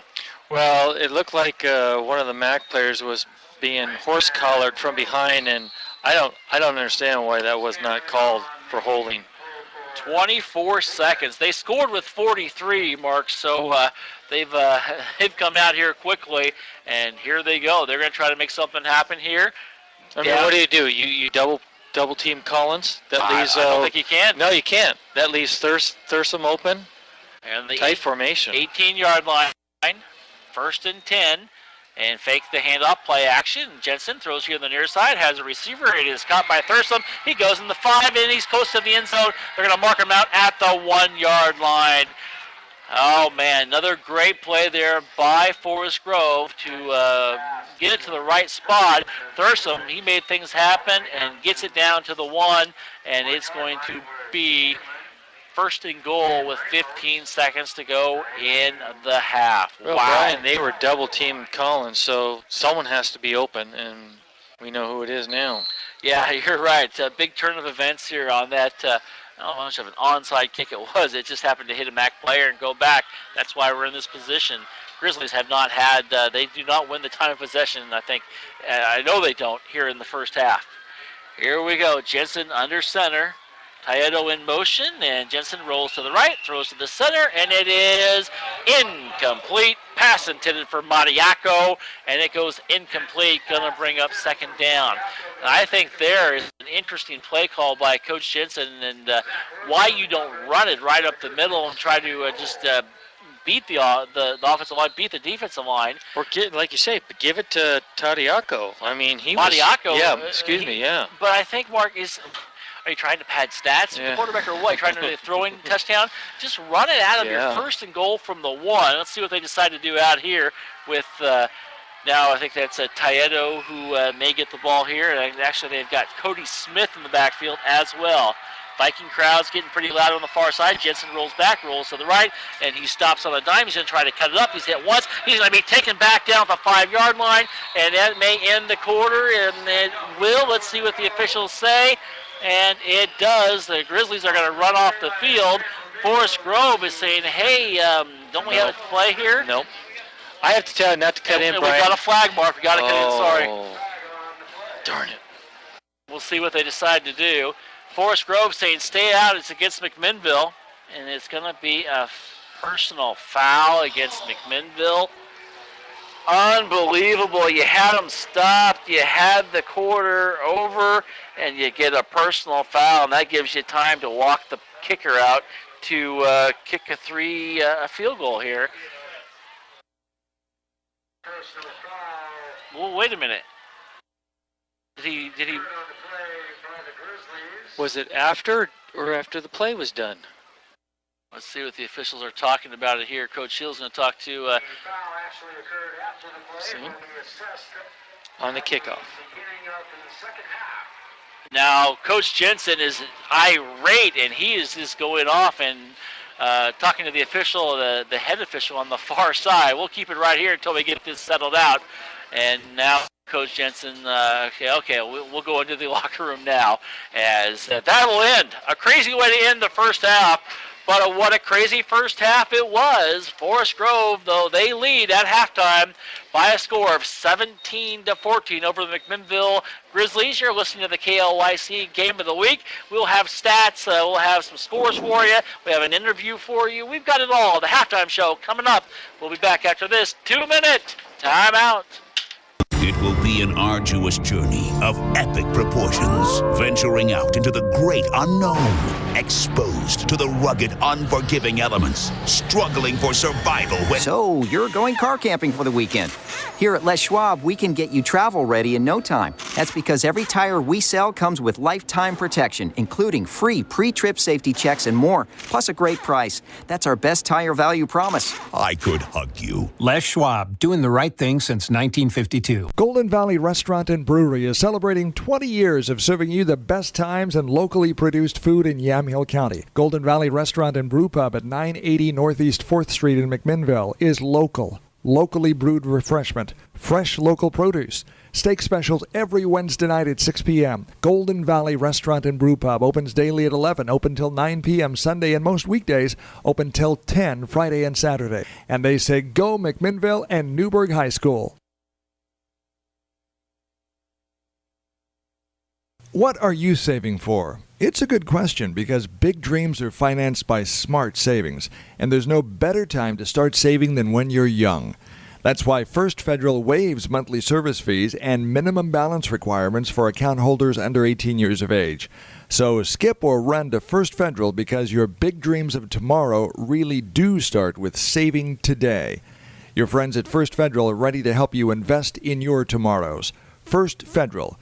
We're here for you. If you're involved in a vehicle crash, you need to take your car or light truck to a repair center that will fix it right the first time. The philosophy of J&W CarStar Collision Repair Center in McMinnville is relax. We'll take it from here. Roger Fowler stands by his crew's reputation. J&W CarStar Collision Repair Center, 1100 Northeast Lafayette in McMinnville. Hello? This is Mark Reynolds here. Are we back yet? This is Mark here. Great, yes, you're back. First half so far. Thank you. All righty, and it has been a great first half, and you know, it's one of those halves where you're not sure what's really happening sometimes because you know, you look at it, and I think Robert was it 17 plays in the first half for McMinnville. 17 plays is all they got. That is huge. We'll talk to Robert here in a few minutes here after this next break and kind of get his thoughts on the game as well. And Mark, I do want to look at some of the games, but the first game I want to let you know is Glencoe is on top of Newburgh by a score of 6-0, and really that still might be shock from last week's game. You know, it is, but I don't think they're a high-scoring team, so lots of things could happen and will happen, I think, as well. And really, it'll be interesting to see how that game is up. And if you're interested in listening to that game, you can listen to it on KLYC.us or OregonPulse.com. And just going to refresh this here, and we're going to get some scores for you from around the state, and then we'll talk a little bit about some other things that I've got for you. Right now, Barlow is losing. They lost to Grant. Of course, that was a day game at Grant, 22-20. You got Beaverton. They're on top of McKay big time in that game. Beaverton, of course, lost to South Salem last week. They're going to take it out on McKay, I think, tonight. It's 14-0 after the first quarter. Canby on top of Lincoln, 21-0. That's another first quarter score. Wow, how Lincoln has struggled a little bit. The Holy War, Central Catholic at Jesuit, tied up at 10. You couldn't ask for anything more. That's the number 1 team against the number 4 team in the state, and they're tied up. It looks like maybe at halftime even, or close to it, 10 apiece. Clackamas is at Reynolds. That scores 21-13. That looks like it is a half as well. David Douglas Centennial, no score. Grants Pass is at Crater, and they are, they're ahead of Crater right now. They scored 17 in the second quarter. They get 17-7. No score from Hillsboro or Tualatin. My guess is, though, that Tualatin will take care of Hillsboro tonight. Oregon City on top of Lake Ridge. Oregon City scored 14 points in the first quarter. Lake Ridge, they're in the top 10, coached by Coach Smythe, and they scored 13 in the second. So close battle there, 14-13. No score from McNary at Class 5A Mountain View. North Salem, this is an interesting one. They're on top of Hood River Valley. Hood River Valley is a section below them, though, 21-0. It was nice to see them because North Salem went defeated last year, didn't get a single win. They're 0-3 on the season this year. Love to see them get a victory here tonight. Roseburg at Thurston, 14 all. That looks like to be at half as well. Sheldon at North Medford, no score.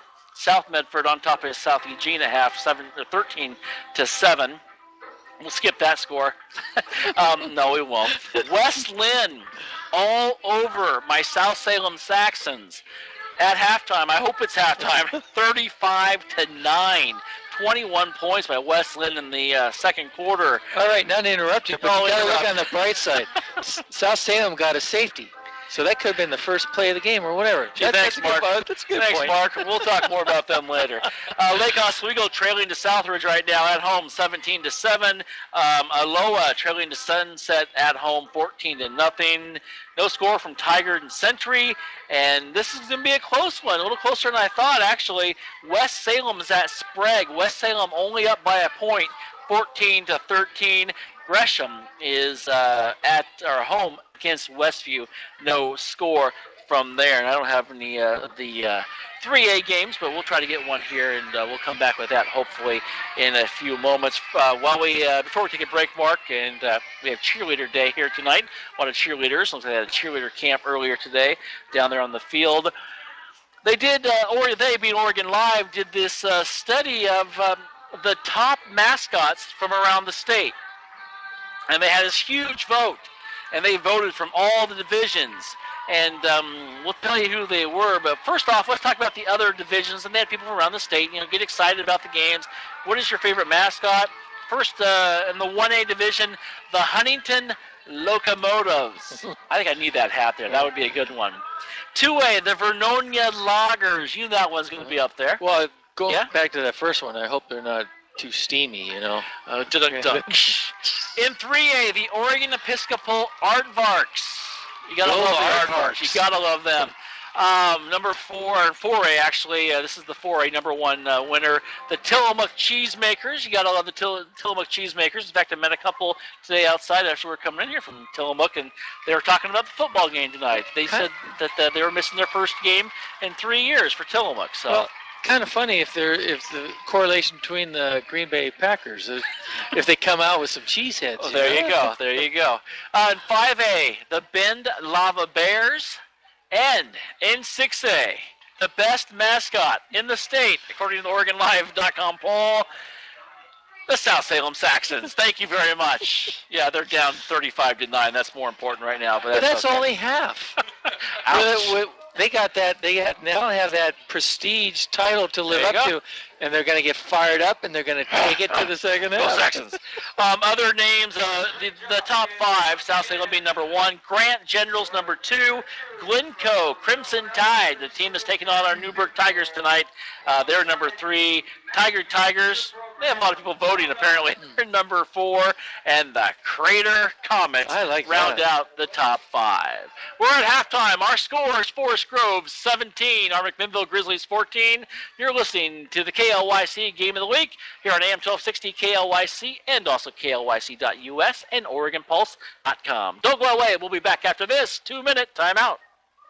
We play your music. KLYC, McMinnville, Newburgh. High school sports is brought to you by Davison Auto Parts in McMinnville. High school athletes strive to be the best they can be, and so does Davison Auto Parts. Davison Auto Parts, 1717 North Baker Street in McMinnville, takes pride in providing customers with the best quality parts and personal service. As a Napa Auto Parts dealer, Davison Auto Parts has fast access to an inventory of more than 400,000 parts. Davison Auto Parts, Baker Street, McMinnville, a trusted partner in keeping your vehicle safe on the road. There are times you simply need a friend, someone who will stop and listen to your needs.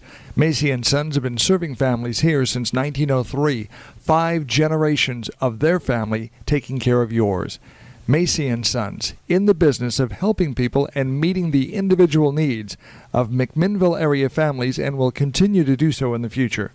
So at the time when you need someone who cares, understands, and is there to help, Macy & Sons, serving 9 communities in Yamhill County. It will be an arduous journey of epic proportions, venturing out into the great unknown, exposed to the rugged, unforgiving elements, struggling for survival when... So, you're going car camping for the weekend.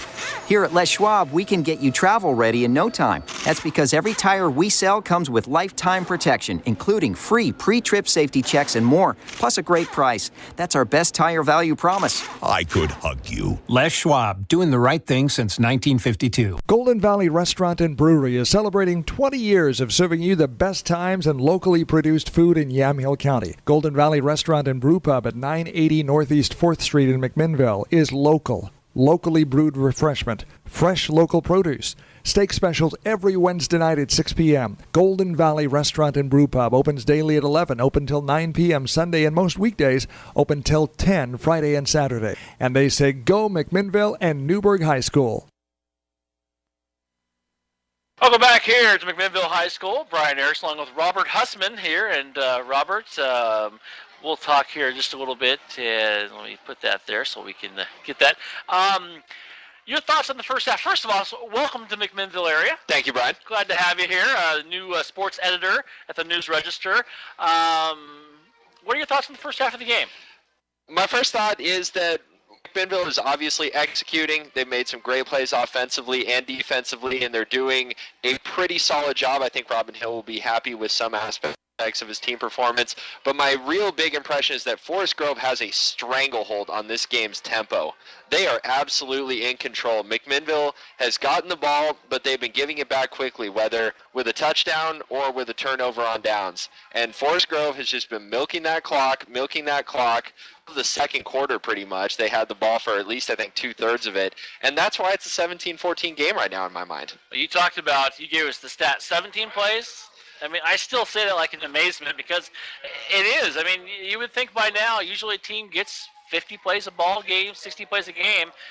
They're down to 17, and you call that with the one-play touchdown they got to start off the game. It's amazing. Yeah, there's hyper efficient, and then there's simply haven't gotten the ball back for a number of reasons.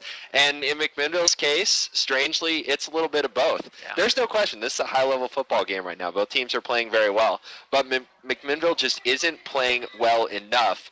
And Forest Grove has been able to hold on to the ball and take advantage of that. One thing Jeff and I and Mark and I say all season long at halftime is it's all about adjustments. And I know that's kind of a buzzword lately is adjustments. But one of the best coaches I've ever seen make those adjustments is Coach Hill. At Sprague for 25 years, he made those adjustments when he needed to, and his teams would be really close until half. And not saying this is one of those teams, but then it's a whole different ballgame in the second half. They made those adjustments at halftime. How tough is it to make those adjustments? It will be difficult. Forest Grove certainly will make some adjustments too. And the nice thing for Forest Grove is, like you were talking about a little bit earlier, they've been able to spread the ball around to Madiaco, the tight end, Woodford, and the other wide receiver. Collins. Teedo. Yeah, Collins has been good. Thurston has been good. I think you've made your point. Everyone's been good. Yeah, everyone's been good. And for McMinnville, the one big adjustment I see is that they've got to do a little bit better of and a little bit more of running the ball. They got it to work, obviously. They used the jet sweep very effectively with Cameron Fox.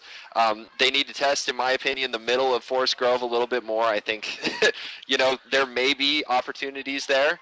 But that's certainly for Robin Hill to figure out. And you're right. He has all kinds of experience making adjustments, and his teams, dare we say it, are known for it.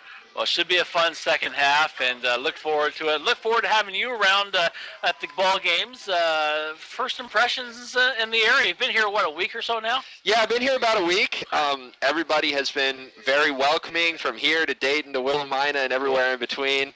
It's been a really fun time so far, and I'm looking forward to it. There are a lot of people that I still need to meet and say hello to and learn about, and so, I have a lot of work ahead of me, but good first week so far. Well, we look forward to having you here and hopefully talk to you more, and hey, congratulations, and it should be a fun ride with you. Brian, thank you so much. All right, Robert Hussman from the News Register, the new sports editor, and we've got the second half coming up. Have it here on AM 1260 KLYC after this 2-minute timeout. It started with 4 friends, 10 days, 1,200 miles, a long, lonely highway to nowhere. And it looks like it ended with one pretty flat tire. But don't worry, here at Les Schwab, we can get you fixed up and back on your road trip in no time. Because every tire we sell comes with lifetime protection, including free flat repairs, pre-trip safety checks, and more. Plus a great price. That's our best tire value promise. Mind blown. Les Schwab, doing the right thing since 1952. What are you saving for? It's a good question because big dreams are financed by smart savings, and there's no better time to start saving than when you're young. That's why First Federal waives monthly service fees and minimum balance requirements for account holders under 18 years of age. So skip or run to First Federal because your big dreams of tomorrow really do start with saving today. Your friends at First Federal are ready to help you invest in your tomorrows. First Federal. We're here for you. If you're involved in a vehicle crash, you need to take your car or light truck to a repair center that will fix it right the first time. The philosophy of J&W CarStar Collision Repair Center in McMinnville is relax. We'll take it from here. Roger Fowler stands by his crew's reputation. J&W CarStar Collision Repair Center, 1100 Northeast Lafayette in McMinnville. High school sports is brought to you by Davison Auto Parts in McMinnville. High school athletes strive to be the best they can be, and so does Davison Auto Parts. Davison Auto Parts, 1717 North Baker Street in McMinnville, takes pride in providing customers with the best quality parts and personal service. As a Napa Auto Parts dealer, Davison Auto Parts has fast access to an inventory of more than 400,000 parts. Davison Auto Parts, Baker Street, McMinnville, a trusted partner in keeping your vehicle safe on the road. Welcome back here to McMinnville High School. Brian Erickson along with Mark Reynolds as we get ready here, Mark. And should be a fun start here to the half milli bad thing. And of course, you brought it up is, hey, they don't have they have the ball, but they have the penalty, the 5-yard personal foul penalty that ended up. They got that right after the play. They stopped them and stopped him from a touchdown, but almost hurt a little bit more. Yeah, definitely. And what we talked about through the second quarter, what also hurt was that 4th and goal from the 1, and they didn't get in. And it might be pivotal. We'll just wait for the second half to go through, and we'll go from there. So I'm looking forward to an exciting second half. Well, as we get ready to get that second half going, just a reminder, a score from Glencoe High School. It's Newburgh trailing Glencoe by a score of 6-0, and we'll try to keep you updated on that throughout this evening as well. And any other scores we come across, we will give you a full rundown at the conclusion of this ball game. But we're only halfway through, and really haven't just settled anything because, Mark, this has been one of those games where it's kind of weird, but kind of fun to see at the same time. Definitely. Good point, Brian. And see, now Forest Grove's kicking off on max 45 with a 15 You don't see that too often, do you? No, definitely not. So, I mean, if I was the Forest Grove coach, Jensen, I'd say, why not go for something fun here? Exactly. Go for an onside or do what you did the last time. Just kick it real hard, and hopefully it bounces off a MAC player. All righty. Jensen, so far in the evening for Forest Grove, 16 of 25, 211 yards, a touchdown and an interception. Those are huge numbers, and they've got to find a way to stop him and stop him from distributing the ball so effectively. Hitchcock's kick is going to be a low-line drive. It's going to skip and bounce through the end zone, and McMinnville will take it at the 20-yard line to start this third quarter of play. Adjustments? Can they do it? We'll find out here, and let's see what they decide to do. If you're McMinnville, Robert was talking about try the middle. Exactly. Good point on Robert. Another thing is when you're talking about Jensen's numbers, for some quarterbacks around the league, that's a great full game. Yeah. Really. 16-21 for 200-some yards. That's an awesome first half. It's a great season for me. Cabrune is in shotgun formation. Fox is in motion, and we've got a penalty just like that. And I'm not even going to make a joke about that. because it's just unfortunately legal procedure is going to go against McMinnville, and they're going to move it back. And you want to get things going. You don't want to have it start like that in the 10-yard penalty to start off the half. Not to remember, Brian, but Robin didn't look happy at that, man. He was throwing his paper around. Excuse me, 5-yard penalty. Yeah, you're right. He is not pleased with that, especially coming out of the half. You've got it planned. You've got it figured out. You know what you're going to do, and just makes that much tougher. 1st and 15 now, ball at the 15-yard line. As we get ready, they're going to reset the clock to 12 minutes here and get things going here. As the officials still trying to figure this out, and they do want to put it up there as they called the flag before the time going off the clock. So here we go. 2 receivers on the far side. Grizzly offense, they've been on the field. A lot of them play both ways, but the Brood going to try to make something happen now. 1st and 15.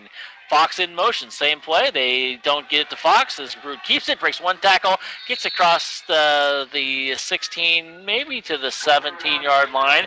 A gain of 2 yards. Lots of traffic in front of Gabrud, and he still went forward up the middle and got a short gain. I'm not shocked, but kind of surprised on that call because Fox, it looked like the DB was looking the other way, and Fox might have had a good gain on that. Little end arounds they could have done. Maybe they're trying just to set something up.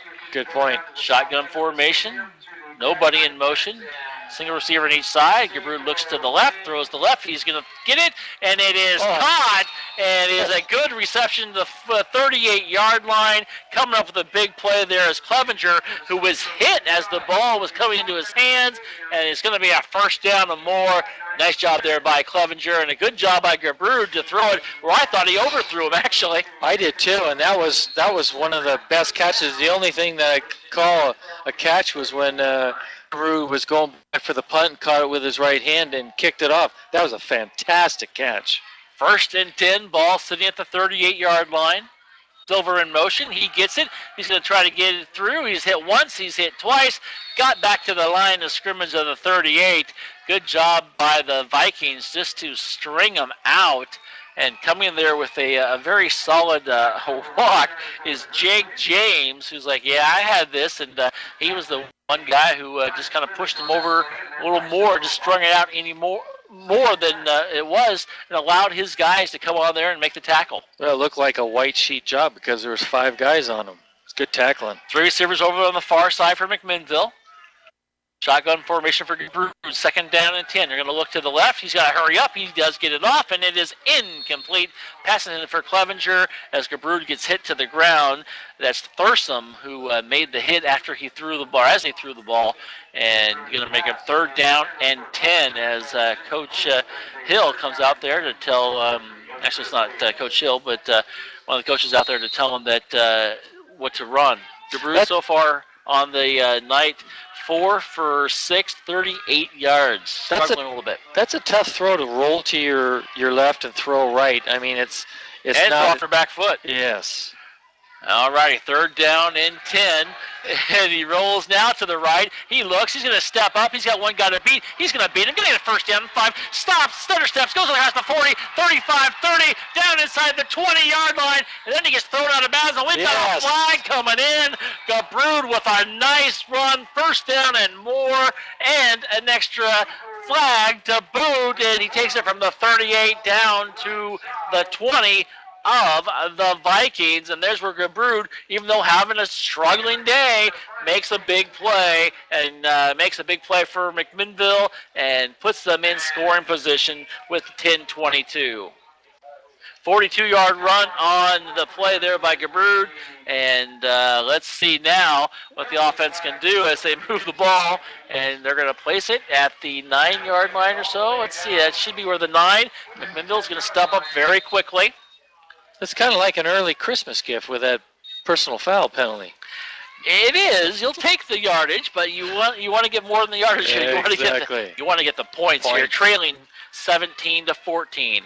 Big play there. That could be a play that kind of sparks the Grizzlies here a little bit. And Gabrud makes things happen. Even when he's having maybe an off night, some would say. Made something happen right there running on the ground. Here we go. Going to pack it in. 10:22 to go in the third quarter. Oh. And you've got guys at Rubidoux, also Fox, who jumped on the line. No, it was Rubidoux. And they went forward. Guys, it's on 2, not 1. Those 2 guys both jumped, and they're going to move it back now to just inside the 15-yard line. Now it's going to be first and goal. Let's call it the 14. It gives a new meaning to being anxious. It opens up the field for him maybe a little bit. Coach Hill's not thinking that, though. Shotgun formation and handoff, and Nogabrud keeps it, throws across the center. It is caught. Rubidoux into the end zone. Touchdown, Grizzlies. Grant Rubidoux with the catch and the score, and the flag comes in afterwards, and you're right, a personal foul going against the Vikings, and McMinnville has retaken the lead now 20-17. Nice pass there by Gabrud. Excellent pass. He waited for Rubio to come over the center, caught it, and danced in, and then looked like either a face mask or unsportsmanlike. Well, I think he tackled him after he was already in the end zone, tackled him pretty hard. And, Mark, it's funny, Rubidoux was the one who jumped off sides right before that. They go right back to him. Good call. He says, probably in the huddle, give it back to me. I'll catch it, and I'll make up for that 5-yard penalty. There you go. What more can you do? All righty, as Bannister's going to come on to kick the extra point. See if he can extend this lead. Taking their time. Snap is good. The placement is good. And the kick is good as well. 10:16 left to go in the third quarter. McMinnville, they get the lead back. They do lead 21-17 over Forest Grove. Don't go away. You're listening to the KLYC Game of the Week on KLYC 1260 and KLYC.us. We're back after this 1-minute timeout. There are times you simply need a friend, someone who will stop and listen to your needs. Macy & Sons have been serving families here since 1903, 5 generations of their family taking care of yours. Macy & Sons, in the business of helping people and meeting the individual needs of McMinnville area families, and will continue to do so in the future. So at the time when you need someone who cares, understands, and is there to help, Macy & Sons, serving 9 communities in Yamhill County. It started with 4 friends, 10 days, 1,200 miles, a long, lonely highway to nowhere. And it looks like it ended with one pretty flat tire. But don't worry, here at Les Schwab, we can get you fixed up and back on your road trip in no time, because every tire we sell comes with lifetime protection, including free flat repairs, pre-trip safety checks, and more, plus a great price. That's our best tire value promise. Mind blown. Les Schwab, doing the right thing since 1952. See this kick? As we come back here, we just saw this, as we said, Mark, because they're now kicking on their 45-yard line after the 15-yard penalty. We just saw this to start the second half, but McMinnville does lead now by a score of 21-17. We've had it all here tonight, and we still have lots of time to go in this ball game. As Bannister's getting ready to kick now from the 45 of the Vikings. And he should easily kick it through the end zone, and yes, he does. It bounces about 8 yards deep and goes on into the track, and the 20-yard line will be where the Vikings take it. Surprised that Bannister didn't try to kick it through the uprights, because we've seen them kick it that far before. Exactly, and it's like as soon as he kicked it, the 2 backs deep just started running towards the sideline. I don't think I've seen that. No, I haven't either. They knew that was going through. I had a score for you. I wanted to pass along. Somebody was asking about the score of the Jesuit Central Catholic game, and Central Catholic on top now. They do lead by a couple touchdowns. It's 24-10. That's the Holy War going on at Jesuits. So I wouldn't be surprised if that gets a little bit closer. We'll keep you updated as well as all the other games from around the state here throughout the second half. 10:16 to go in our game. Been a very exciting game. A lot of lead changes as they throw, and the pass by Jensen is incomplete, and the big guy Rubidoux goes up for it and almost pulls it down. Pass intended here on the near side for Woodford. Going to bring up second down. That was a great defensive play by Rubidoux. Just coming back, he didn't know if he was going to go towards Jensen, but Jensen started to throw it, and he just put up his arm and and knocked it out of the way. Great play. I think Jensen forgot that Rubido's 6'3" as well, and just barely got it over his outstretched arms. And here we go, 10-10 to go in the third quarter as the clock stopped here, and we're going to have to see how Forest Grove reacts after that big score by McMinnville. Jensen looks to the center, still looking. He's going to get hit, but not before he gets the pass complete to Smith. It's caught at the 36-yard line, and it's going to be a first down and more, a gain of about 16 yards. But Jensen paid the price there after he threw that one. Well, I'll tell you, Brian, I'm watching Cullen Height try to go around to his left, and number 78 for Forest Grove, Tate DeSoli. I'll tell you what, that's a call that they missed because he was holding him. You could see it right on his jersey. I mean, what are you going to do? There's not much you can do. Jensen does come back after getting the play call. He's not running as fast as he was. He's hobbled just a little bit. So they have been hitting him a couple times in that backfield. Jensen Taedo gets the play a ball. He breaks one tackle across the midfield, gets inside Grizzly territory, down to the inside the 45 to the 42-yard line, and a nice run there by Taedo. And he is so quick, he makes people miss, and nobody really touched him before he got about 15, 20 yards. It looked like they were all positioned to the strong side, and he came to the weak side, and there was no one there to stop him. It was a great play call. Great play call. 9:32 and counting. Ball at the 42-yard line. Once again, your defense can bend. It's just a matter of not breaking. As the Grizzlies do lead 21-17 here in the third quarter. On that last play drive for McMinnville, 7 plays, 80 yards, 1 minute and 44 seconds. Those are, almost duck-like numbers. Here comes the blitz by McMinnville. They got pressure on Jensen. He rolls to the right, has a receiver, and it is complete on the far side at the 37-yard line. Going up for it is Cody Fletcher, and Fletcher used all 5'10" of his body to get to that ball, comes down with it, and the sidelines erupt on the far side. First down for Forest Grove. It was a nice rollout by Jensen, and outstanding catch by Fletcher. Outstanding catch. Oh, Jensen definitely moving the ball. Kind of unfazed, I think, right now. I think so. But they are trying to get to him. They are trying to put some pressure. Right now, Jensen's doing a good job of stepping out of it and finding an open receiver. And they're running some great routes, this Forest Grove team. Taedo goes into the backfield. And here they go. They hand off to Taedo. He goes forward. He stutter steps, breaks a tackle, breaks a second one, goes inside the 20, 15, one guy to beat, and he is hit at the 5, and he waltzes into the end zone. Touchdown, Forest Grove, and that's a heartbreaker there as Gio Taedo was hit back at about the 15-yard line. Should have had him down, broke a couple tackles, and still went forward and spun into the end zone for the score. That's tonight probably the worst tackling we've seen by McMinnville in some time. I mean, they had him for a 5-yard gain, and then he just broke 2 or 3 more tackles and then danced in the end zone. So you're going to have to get a better tackling to get on them with this game. It's not good. Hitchcock on to kick, and Taedo 13 carries, 129 yards. Big play there. He's had himself a good ball game here tonight.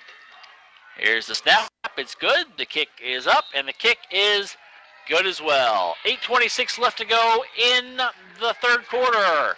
Forest Grove, they've answered. It's 24-21 in favor of the Vikings. Don't go away. You're listening to the KLYC Game of the Week. We'll be back after this timeout. It will be an arduous journey of epic proportions, venturing out into the great unknown, exposed to the rugged, unforgiving elements, struggling for survival when... So, you're going car camping for the weekend. Here at Les Schwab, we can get you travel ready in no time. That's because every tire we sell comes with lifetime protection, including free pre-trip safety checks and more, plus a great price. That's our best tire value promise. I could hug you. Les Schwab, doing the right thing since 1952. Golden Valley Restaurant and Brewery is celebrating 20 years of serving you the best times and locally produced food in Yamhill County. Golden Valley Restaurant and Brew Pub at 980 Northeast 4th Street in McMinnville is local, locally brewed refreshment, fresh local produce. Steak specials every Wednesday night at 6 p.m. Golden Valley Restaurant and Brew Pub opens daily at 11, open till 9 p.m. Sunday, and most weekdays open till 10 Friday and Saturday. And they say go McMinnville and Newburgh High School. Well, back here at McMinnville High School, Brian Ayers along with Mark Reynolds as we are discussing the play drive there. Minute 50 yards, or minute 50 seconds. They went so quickly, and Taedo with a big run there of 27 yards for the score. Jensen making some big plays, but this one is not over. It's going to be interesting to see how this comes down as Hitchcock's ball bounces up, take out the 25, and at the 30, and that's Scanlon gets to the 35, and that's where McMinnville will take it as a flag comes flying in from the back judge at the 35-yard line. He saw something that he didn't like.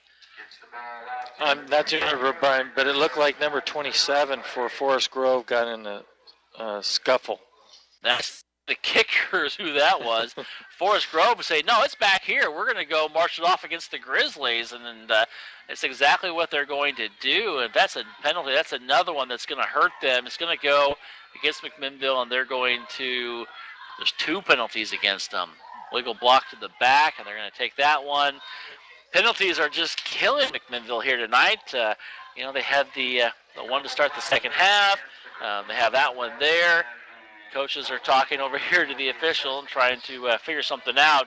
And you go from having decent field position at the 35 to you're at the 24-yard line now. Wow. They could change the play calling right away, right here. 8:19 to go in the third quarter. Just want to say happy birthday to Megan. Birthday today. We were talking about that earlier, so happy birthday, Megan. And here we go. A little misdirection. Going to go to Scanlon. Scanlon's not going to get anywhere, maybe a half a yard to the 25-yard line. And Forest Grove had that one snuffed out. They definitely did. I mean, a little tricky-do and didn't fool anyone. Second down, we're going to call it 1. Second down, maybe 2 now. Second down and 8 from the 26. 7:53 and counting. Our score is Forest Grove 24, McMinnville 21. Last score we had from Newburgh is they were trailing Glencoe 6-0. Here we go, and Gabrew's going to roll out. He's got some pressure. He throws a wild pass, and it's going to go to Rubidoux. Oh. It's in and out of his hands. He had it. He made a good correction to turn around for the ball, and he just started running up the field, and Gabrew threw it. He saw him open, should have caught it. Unfortunately, a drop there, and very similar to the drop we had earlier in the ball game for Forest Grove. That one, this time it hits Gabrew and Rubidoux. Like you said, Brian, it was a great. He turned around and got it, and I think he was looking down before he caught it, and you got to catch before you run. 7:36 to go in the third quarter. Brings up third down and 8 now for the Grizzlies. Trips on the far side in their black and red uniforms. Looks to the left and throws across the center left and is in and out of the hands. And Collins was there to meet the receiver as the ball was right there and drops incomplete. Pass was intended for Ramos, and big play there by Collins, stepping it up again for Forest Grove. He really did. He was impressive coverage, and it came around and he just knocked it out. So this Collins, I'm quite impressed by him tonight.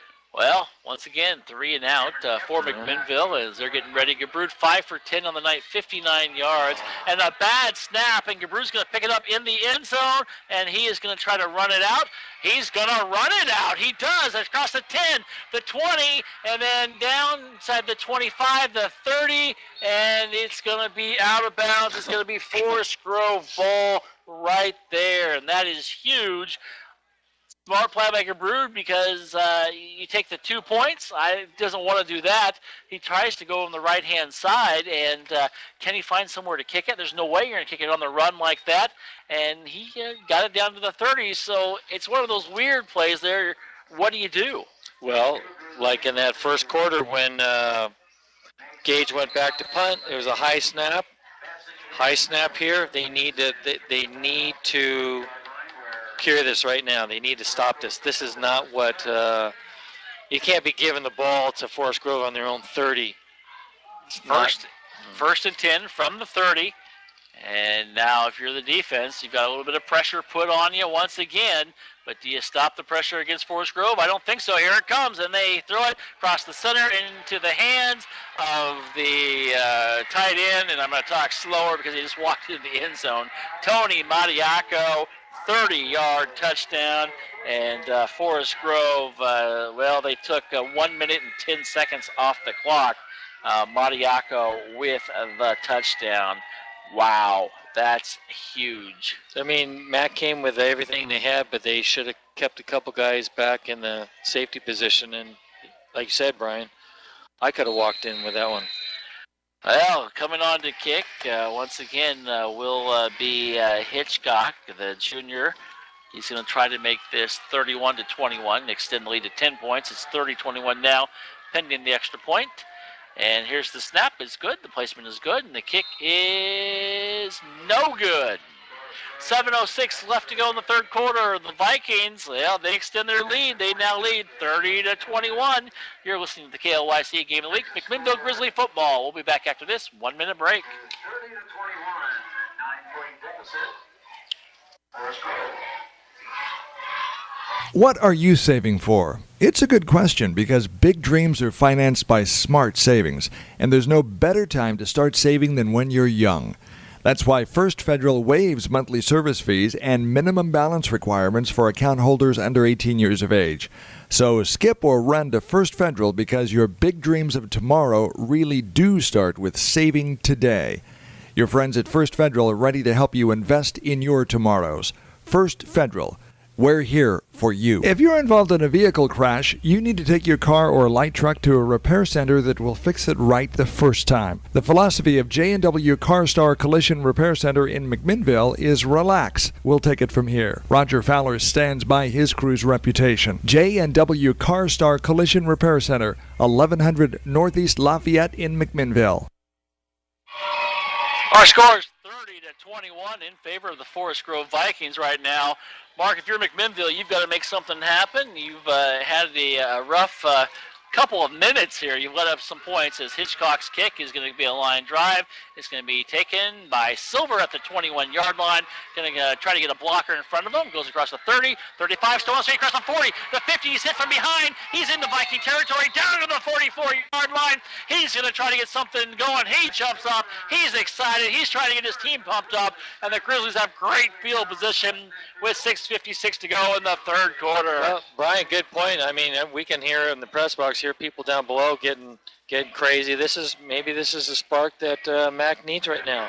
Well, they need to do something. Yeah. They're trailing by 9 points. Yeah. Well, it could have been by 11 if Hitchcock had missed 2 extra points. So that's kind of beneficial for McMinnville right now. Gabrud under center. He's going to roll to the right. He's going to keep it. He's going to get his jersey tugged on. He's going to keep forward. He's going to get 8 yards on the first down carry. Good call. This is something that I think we're going to see different plays on this drive now, and hopefully I think what they're going to have to do is they're going to have to score quick. But that's what they've been doing too. Yeah, they really have. They've got lots of time. We're still in the third quarter, 6:12 or 6:32 and counting. And so now I think you're just going to look for Gabrud to make more things happen. I think the Vikings may key on that, and he might try to open it up here. Let's see what happens. Gabrud goes back, hands off to Fox, breaks forward, and he's hit once, he's hit twice, and he's going to go down after maybe a gain of 1 to the 36-yard line. Of course, our score that we had for you, Glencoe on top of Newburgh 6-0. That game into the third quarter now. North Salem all over Hood River Valley 35-14. That's got to feel good for the Vikings who have struggled in the last year and a half. South Medford on top of South Eugene 19-7. Mac 1 for 4 on third down conversions. Here comes another one right here. 3rd down and 2, and we have got official coming in. We've got a timeout, and we will take the timeout with 5:43 to go. Grizzlies call a timeout. Don't go away. We'll be right back. You're listening to KLYC football on AM 1260. We'll be back after this 1 minute break. High school sports is brought to you by Davison Auto Parts in McMinnville. High school athletes strive to be the best they can be, and so does Davison Auto Parts. Davison Auto Parts, 1717 North Baker Street in McMinnville, takes pride in providing customers with the best quality parts and personal service. As a Napa Auto Parts dealer, Davison Auto Parts has fast access to an inventory of more than 400,000 parts. Davison Auto Parts, Baker Street, McMinnville, a trusted partner in keeping your vehicle safe on the road. There are times you simply need a friend, someone who will stop and listen to your needs. Macy & Sons have been serving families here since 1903, 5 generations of their family taking care of yours.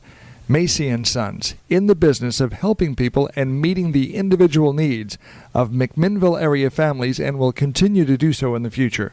So at the time when you need someone who cares, understands, and is there to help, Macy & Sons, serving 9 communities in Yamhill County. As we come back here is the big third down play. It goes to Silver, and Silver catches it, and they're going to give him the benefit of the spot, it looks like. That's a great spot. Yeah, it is if you're a McMinnville fan. The coaches on the other side are irate. They do not agree with it, and they're saying move the chains, and they mark them at the 34-yard line, and that's enough for a first down for McMinnville. Right, I'm looking at Jensen on the other side, the head coach, and he looked like he took off his headset and he was going to throw it. Here we go. It is 1st and 10 as they get ready to go, and here comes McMinnville as Gabrud gets it. He's going to keep it. He's going to go upfield, gets inside the 30, puts his shoulder down, and just lunges forward for a gain of 12 yards down to the 21, inside the 22-yard line after the spot. First down, McMinnville. That was all Gabrud there at the end, but he got the blocking from the big guys. Before that, of course, you had Garrett Adams down there, Woolridge, and Luttrell also in there. I believe you can give credit to Oliver Vera. Great call on that, Brian, because the offensive line is doing it right now. Here we go, and here's the handoff, and it's going to go to Silver, and Silver doesn't shine. He gets to the 21, a gain of 1 there, bring up 2nd down and 9 with 4:55 and counting. Not high-ho, but high-low. There you go. One thing we didn't ask Robert in the halftime show was his allegiance to colleges. I have a guess it's not your allegiance, being a graduate of the Duck area. Sorry, Mark. Well, you know, we all have imperfections in life, and you know, it all depends on what your college team is. As Gabrud drops back, and he throws a shot to Rubidoux at the 13-yard line, and he's going to be maybe short of a first down by a yard. A pickup of a 9 there. Going to bring 3rd and, well, maybe 2 after the spot. 3rd and 1 for McMinnville. They've struggled. They're 1 of 5 on 3rd down conversion. Well, yeah, 1 of 5. 2 of 5. 2 of 5. They got the last one. As how quickly we forget. As Gabrud comes in there, he's got another chance. So they're calling 3rd and 3 as Gabrud drops back, and it is tipped in the air, incomplete, and that's going to bring up 4th down for McMinnville. And Coach Hill now has a decision to make, and I think he's going to go for the field goal. And they're at the 14-yard line. Let's see where they're going to place it, at about the 21. So about a 31-yard field goal here. They are trailing by a score of 30-21. And you've got Bannister, who's got plenty of leg. He's going to be on the right hash mark. Here we go. It's going to be a 31-yard field goal. The kick is up, and the kick's going to be wide left. No good. He just kind of hooked it left, and that's a bummer for the Grizzlies and their offense. It's too bad because they were moving the ball with Gage running and throwing, and just you could see that spark, and then it just that last call, I didn't understand it. But, you know, I think when you got 3 minutes and 51 seconds left in the third period, I thought Coach Hill would go for it. Well, A lot of time, it's a battle though. I mean, you've got to pick and choose your plays wisely out there, and they went for it thinking the points would be important with a 9-point game. Yeah. Those are important points. Unfortunately, could not come up with it. They're going to have to play defensively here. Now trips on the far side. Jensen, he drops back. Is it to the running back, and that's Teedo, and Teedo goes forward, spins his way to about the 36-yard line. Jensen on the afternoon or the evening, 19 of 28, 272 yards, 2 touchdowns, and an interception. Not a bad, well, not even a full 3 quarters of play. And that interception was early in the first. Yeah, it was early in the first quarter. You're right. As Teedo goes off, hobble a little bit on the far side. They're going to take a look at him. Hopefully he's going to be okay for the Vikings. 3:15 to go in the third quarter. Mark, a big play here, second down on 5. They got to stop him. Got to stop him. This is definitely two more down. Ooh. Rubidoux almost got to the quarterback. Here's the pass. It is caught, and going forward is Smith, breaks the tackle, gets into Grizzly territory, down at the 40-yard line, and that's where they're going to put it there. It looked like Smith may have been down where he caught the ball back at the Forest Road 35, and they're going to say, no, he did not have his knee down. He put his hand down. Keep him up. And he gets down Nice to the play. 40-yard line. Smith has come up big. Teedo comes back out onto the field after getting hobbled in the play before this, and he's back out there, and Jensen's just throwing it all over the place. Still, Grizzlies don't have an answer for him right now. No, they don't. They're trying to put pressure on him, and he's just getting the ball off too quick. He's now 306 yards, Mark, on the evening. Here comes handoff, and it's going to go and breaking one tackle and going forward and getting a nice run there is Cody Smith, and gets forward to a gain of 9. So Smith has been used a lot. Thurston has been used quite a bit as well. They're just mixing it up. Now the players from Forest Grove are looking over, trying to get the calls in from the coaches. In fact, they're going to have a substitution. Smith is going to come out. And I'm not sure if that's David Francisco who's checking in. Like. Yeah, it does, doesn't it? It looks like to me MAC players have their hands on their hips. They've been out there a long time. They're tired, and it's only the third quarter here. They have definitely been out there a long time, and a lot of plays on that defensive side of the ball. He's dropping back, looking at Jensen. He's going to throw here the near side. He has a receiver. It is caught. It is Collins. It is at the 4-yard line. Collins with another big reception. This time he goes up against Ramos, and Ramos cannot get to it, and it's another big play there by Jensen. He just keeps adding on to his totals tonight. Before that play, he had 306 yards, add a lot more to it, and he's just been racking them up tonight. Well, Ramos is 5'11", and Collins is 6'2". I mean, plus he's got long arms. It's kind of a no match. 333 yards. This guy may have 400 by the end of the game, the way he's playing tonight. He has had himself a whale of a ball game. He is all but advertised here tonight. Trips on the far side, tight end coming over on the far side as well. And here we go. Teedo gets it, goes inside the 5, and he just makes it too easy into the end zone. You can probably hear the Forest Grove fans from here. Touchdown Vikings, and a run there 4 yards by Teedo to make the score now 36-21. I didn't expect this, but I'm thinking, I'm stating this, that the MAC defense has been on the field way too long, and they don't have an answer for Jensen right now. It's either, and the running back. They can't cover Collins, and if you double team him, that leaves Thurston or another running back open. So it's something that they're going to, you said it at halftime, they're going to have to make adjustments, and the adjustments haven't been made yet. All right, they're going to go for 2 now. 15-point game, and they go to the far side of the end zone, and he is caught, but he's way out of bounds. That's Thurston, and Thurston goes to the track after the catch, and it's going to be no good, the 2-point conversion. Our score with 1:34 left to go in the third quarter. The Vikings extend their lead. It's 36-21. Don't go away. You're listening to the KLYC Game of the Week. We'll be back after this 1-minute break. Golden Valley Restaurant and Brewery is celebrating 20 years of serving you the best times and locally produced food in Yamhill County. Golden Valley Restaurant and Brew Pub at 980 Northeast 4th Street in McMinnville is local.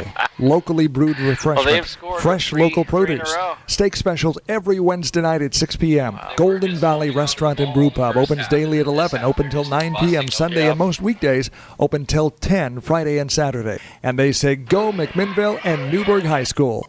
It's almost It like started that, with 4 that play friends, down 10 days, 1,200 miles, a long, lonely highway to nowhere. And it looks like it ended with one pretty flat tire. But don't worry, here at Les Schwab, we can get you fixed up and back on your road trip in no time. Because every tire we sell comes with lifetime protection, including free flat repairs, pre-trip safety checks, and more. Plus a great price. That's our best tire value promise. Mind blown. Les Schwab, doing the right thing since 1952. Well, we come back here at 1:34 to go. Grizzlies now going to receive the ball. Forest Grove has had it, and it's been 3 scores in 3 possessions as they kick another line drive, and it goes out of bounds and at the 30-yard line. And it's one of those weird things. They try to hit nut back on the kick. It's so funny, the different kicking styles. McMinnville just kick it as far as they can. Forest Grove, they try to find somebody on the opposite team and kick it at them. It's worked for them tonight, and that's one of the few times it's gone out of bounds. Before, the Grizzlies have made them re-kick. This time, they're not going to make them. So interesting decision here. Grizzlies will take it on the 35, trailing 36-21. It is. All the high school football I've seen, I've never seen a kicker kick out of bounds left or right and then kick it hard in the center and get a onside recovery.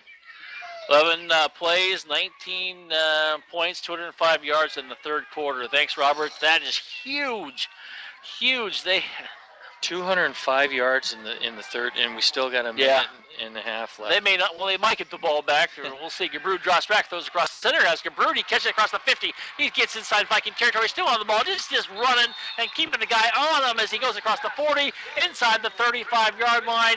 Nice connection, Gabrud to Rubidoux, and you gotta love that as the Grizzlies are coming in here in a hurry-up offense here, as they know time is of the essence. They step up there. Ball is placed at the 34-yard line.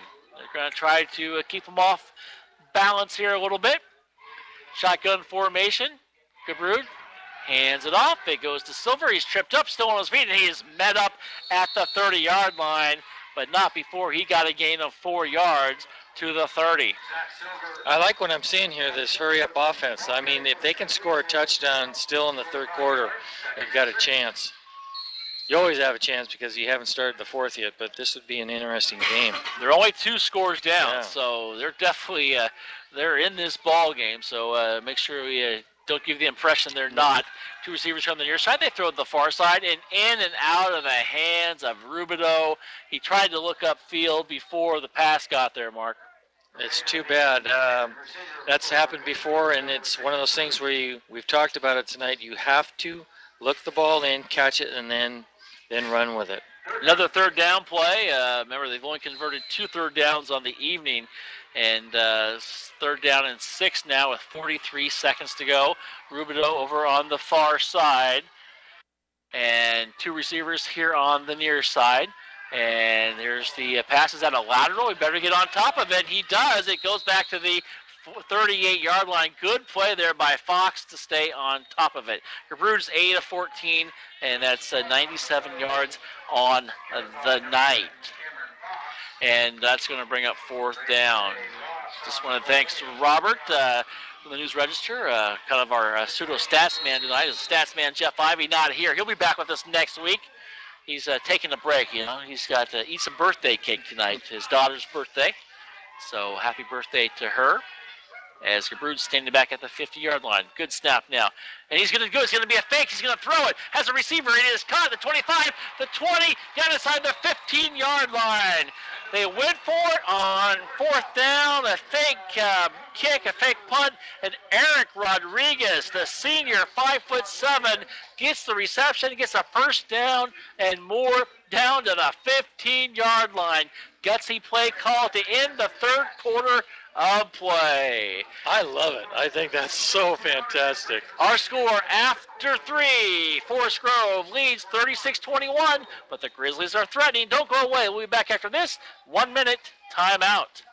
What are you saving for? It's a good question because big dreams are financed by smart savings, and there's no better time to start saving than when you're young. That's why First Federal waives monthly service fees and minimum balance requirements for account holders under 18 years of age. So skip or run to First Federal because your big dreams of tomorrow really do start with saving today. Your friends at First Federal are ready to help you invest in your tomorrows. First Federal. We're here for you. If you're involved in a vehicle crash, you need to take your car or light truck to a repair center that will fix it right the first time. The philosophy of J&W CarStar Collision Repair Center in McMinnville is relax. We'll take it from here. Roger Fowler stands by his crew's reputation. J&W CarStar Collision Repair Center, 1100 Northeast Lafayette in McMinnville. High school sports is brought to you by Davison Auto Parts in McMinnville. High school athletes strive to be the best they can be, and so does Davison Auto Parts. Davison Auto Parts, 1717 North Baker Street in McMinnville, takes pride in providing customers with the best quality parts and personal service. As a Napa Auto Parts dealer, Davison Auto Parts has fast access to an inventory of more than 400,000 parts. Davison Auto Parts, Baker Street, McMinnville, a trusted partner in keeping your vehicle safe on the road. Well, as we come back, here's the pass to Fox into the end zone. Touchdown, Grizzlies. Fox is right there, a long pass, and he goes in for the score. And just like that, McMinnville got what they needed, and they put up the points, and they've answered. It took them a while to get there, but they have answered to make it 28 now for them. It's 36-28 with 11:54 to go in this ball game. Good answer there by McMinnville, Mark. Definitely, and I think what we had talked before that last play series before this one, it was 3rd and 2, and they decided to not go for it, go for the field goal. I think Coach Hill says, I'm not going to do it this time. We're going to go for it on 4th down. It was a great call, great pass, great catch, great job. I just want to let you know that, of course, tonight is KGW Sports 2013 Friday Night Football Spotlight Game of the Week. McMinnville, they won, and last count I had is they won with 50% of the vote. They had 26,539 votes to lead the Milwaukee Liberty game, who had 22,651. So we've seen Channel 8 down here on the sidelines all night long, and it's good to see. Glad to have him here. It's glad to see McMinnville fans getting behind them and getting that vote out. That drive there, 10 for 16, 132 yards there for Gabrud. That is huge. And that drive concluded with a touchdown to get the Grizzlies within one score. And you can see the sideline for McMinnville getting back into this game after getting taken out of it there just a few moments ago. And that is huge to see them do that, because they're going to need to get pumped up because there's still lots of time. Only trailing by 8 points, one touchdown, 36-28. And like you were talking about, Brian, that missed 3-point could come back, but we've got 11:54 left in the 4th quarter, and like you said, this sideline they're stoked, they're happy. Now let's see if that can resonate back to the defense. Defense has to give offense a little more time to get back on the field. Defense has to step up right now. Now's the time for a stop as they come out. Jensen under center, as he has been all night, except for a couple of plays. Here is the pitch, and going to be hit once, going to be hit twice, but not before getting to the 20, inside the 26-yard line is Cody Smith. I want to remind you that our game next week will be at Newburgh. Tualatin will be at Newburgh. Tualatin, very, very tough, and we'll see them, the Timberwolves, at Newburgh next week. Also, a game you can hear on KLYC.us and OregonPulse.com is McMinnville at Tigers. So that'll be a big game as well. So you can hear both of those games on KLYC.us and also OregonPulse.com. And the game on the radio will be Tualatin at Newburgh, and our Tigers will be playing big, and it's going to be a tough game against the Timberwolves. Here we go, 2nd down and 5. Jensen looks back, looks to the left, throws left, and he is incomplete. Pass intended on the far side to Thurston and knocked down. Good job there defensively by McMinnville. Fox was there. Also, I think Gabrud was there. And Rubido was there too. Great coverage. Fantastic coverage for that. All right, it's going to be 3rd down now. 3rd down and 5, exactly 11 minutes to go in this ball game. Glad to have you here on this Friday night. Also want to thank Richard and Dave back at Command Central, keeping us up and running. And it's one of those games, Mark, where it's going to come down, hopefully, down to the last few minutes, and we'll see how the defense steps up. You've got Gabrud out there on the far side. He hasn't been playing a lot of defense over there, but here comes the blitz they're showing, and they got Jensen. He's rolling out. He throws out. He has a receiver. It is caught, and that's Thurston. He gets it at about the 49-yard line, and Gabrud takes him down, and a 1st down and more, a gain of about 28 yards there. Wow, Jensen makes it look easy. It really did, and Cage didn't have bad coverage on him. He just rolled around to his right and went towards the sideline and got the ball, so it was Jensen has time to throw. If he's got time to throw, he's going to thread the needle, and that's what he's doing.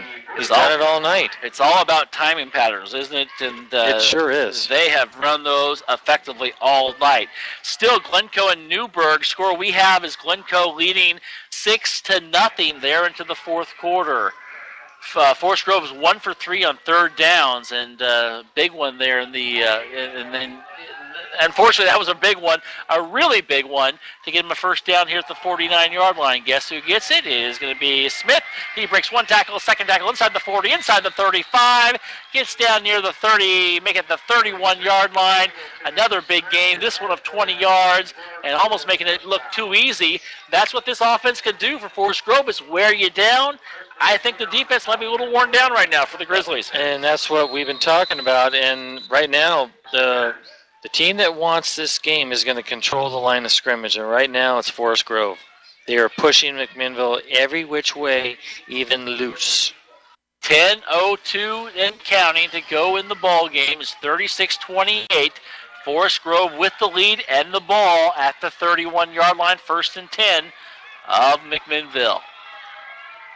They drop back, and Smith just goes untouched through the middle, across the 25, down near the 20, a gain of 11 yards, and another 1st down for the Vikings. Brian, he went untouched for 8 yards. No one even close to him. He shot through that like a cannon.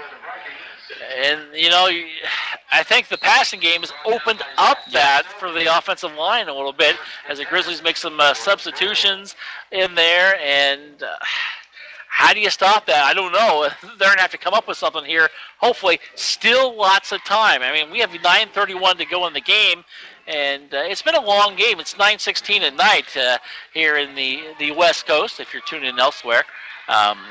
We've got lots of football left. 2 receivers here on the near side. Jensen, and the ball on the ground. Do they come up with it? And let's see, the Grizzlies say they got it. And Mark, yes, they do. And McMinnville comes up with the big recovery, and that's what they needed right there. I should have said it. I said the time into my head, time for a turnover. Thank you. Well, whatever you were thinking, think it when we need it, just like you did there. And that is a huge, huge play. And now offensively, you've got to go 76 yards, which you can do. But you need to make something happen, open it up a little bit.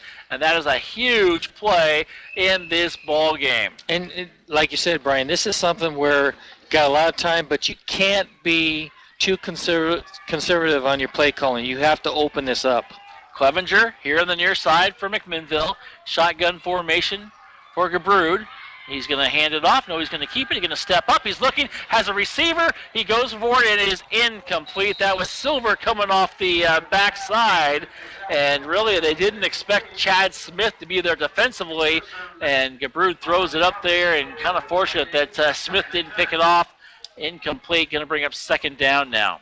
No, definitely. I mean, that was, I thought, a good play call to open it up, and it just wasn't there. But if anyone was going to catch it, it was going to be the wide receiver instead of the defensive back. Just a reminder, we will go through some scores in our post-game show, keep you updated, and get you all the scores from around the state. The Central Catholic still on top of Jesuit right now, 45-31. Clackamas is over Reynolds right now, 49-19. 9:03 to go. It is second down and 10. Shotgun formation for Gebrood. And we have a delay of game. Going to go against McMinnville. Took way too much time. Mark it off 5 yards. Other scores to pass along to you. Grant's pass on top of Crater right now, 27-7. Tualatin all over Hillsborough, 45-21. Oregon City 31, Lake Ridge 20. And a score I'll give you later, Mark, is that South Salem game. I'll give it to you now. It's 48-9. They're still trouncing. Here we go now. I'm sorry. I'm okay. Second down and 15. Gebrood's going to keep it. Is he going to pitch it? He does. He gets it here to Silver. Silver stays going forward. Gets across the 25. Let's take it down to the 29-yard line where he is taken down. A gain of about 7-8 yards. We're marking back at the 28-yard line. So not a bad job there. No, it was a nice call. Definitely a nice call. Nice. Unfortunately, it brings up still a third and long. And we know what are they? 3 for 9 on third down. Something to that. With 8:30 and counting, this is going to be a big third down play for them as they get started. Shotgun formation. And Gebrood, he's going to roll to the right. He may just keep it if he can. He's going to do it. He's going to be hit once. He's going to be flung to the ground. Good job there of pursuit on the far side by Tony Mariaco. I saw an indecision. He was running, and then he stopped, and then the defender got on him and tackled him. It's too bad. It's too bad because they were moving the ball. I really liked the play calling to open it up, and it just didn't pan out this time. They're going to have to. I'm hoping for a good snap. Well, we're all hoping for that. So Gebrood's standing at his own 11-yard, 12-yard line. And it's been kind of a crazy punting night. Good snap there. He gets it, and he gets it off. It's a high punt. Nobody back there to return it. It's going to take a Forest Grove bounce and then a Grizzly bounce. A little bit of both, but not much of either one. Down to the 31-yard line, and that's where Forest Grove will take it. Nice punt there by Gebrood. With 7:31 to go in the ball game, it's 36-28. We have got a great game here from McMinnville High School. Mark, we've said it all second half. The defense is going to have to make something happen again. The defense did a great job that last time in forcing a turnover. It's a lot to ask to get another turnover, but I think the defense I see guys there on the field just jumping around. They're stoked right now, so they know this game is still well within reach, and let's see if Matt can do it right now. All righty. Trips here on the near side. You got to watch out for Collins. You got to watch out for a lot of guys. They might go to the run game as they get it, and the back, Taedo goes forward and doesn't get very far, and he is stopped. They're going to mark him just inside the 32-yard line, maybe a gain. I'll make it a gain of 2. It's a short 2 if it is. 7:13 and counting. If you're Coach Jensen now for Forest Grove, are you thinking about taking off some puck time? Oh, yeah. Well, you look like with the time of possession the second half so far, you got to figure almost 7 minutes left. You want to take off, even if you have to punt the ball. If you can take 5 minutes off, you got a good shot at winning this ball game. Taedo's got 136 yards on 15 carries. Not a bad night. The handoff this time is going to go to Smith. Breaks one tackle, a second tackle, and he gets to the 42-yard line. So not a good spot there for Cody Smith. But it's going to bring up third down now and 3. Big stop here for the defense would be huge. If you're Forest Grove, do you go to the air? That's going to be the question for them here because they've been very successful doing that, but they've also had some success running the ball. I don't know. I'm thinking they've been running the ball real well. Stay with what's been working for you.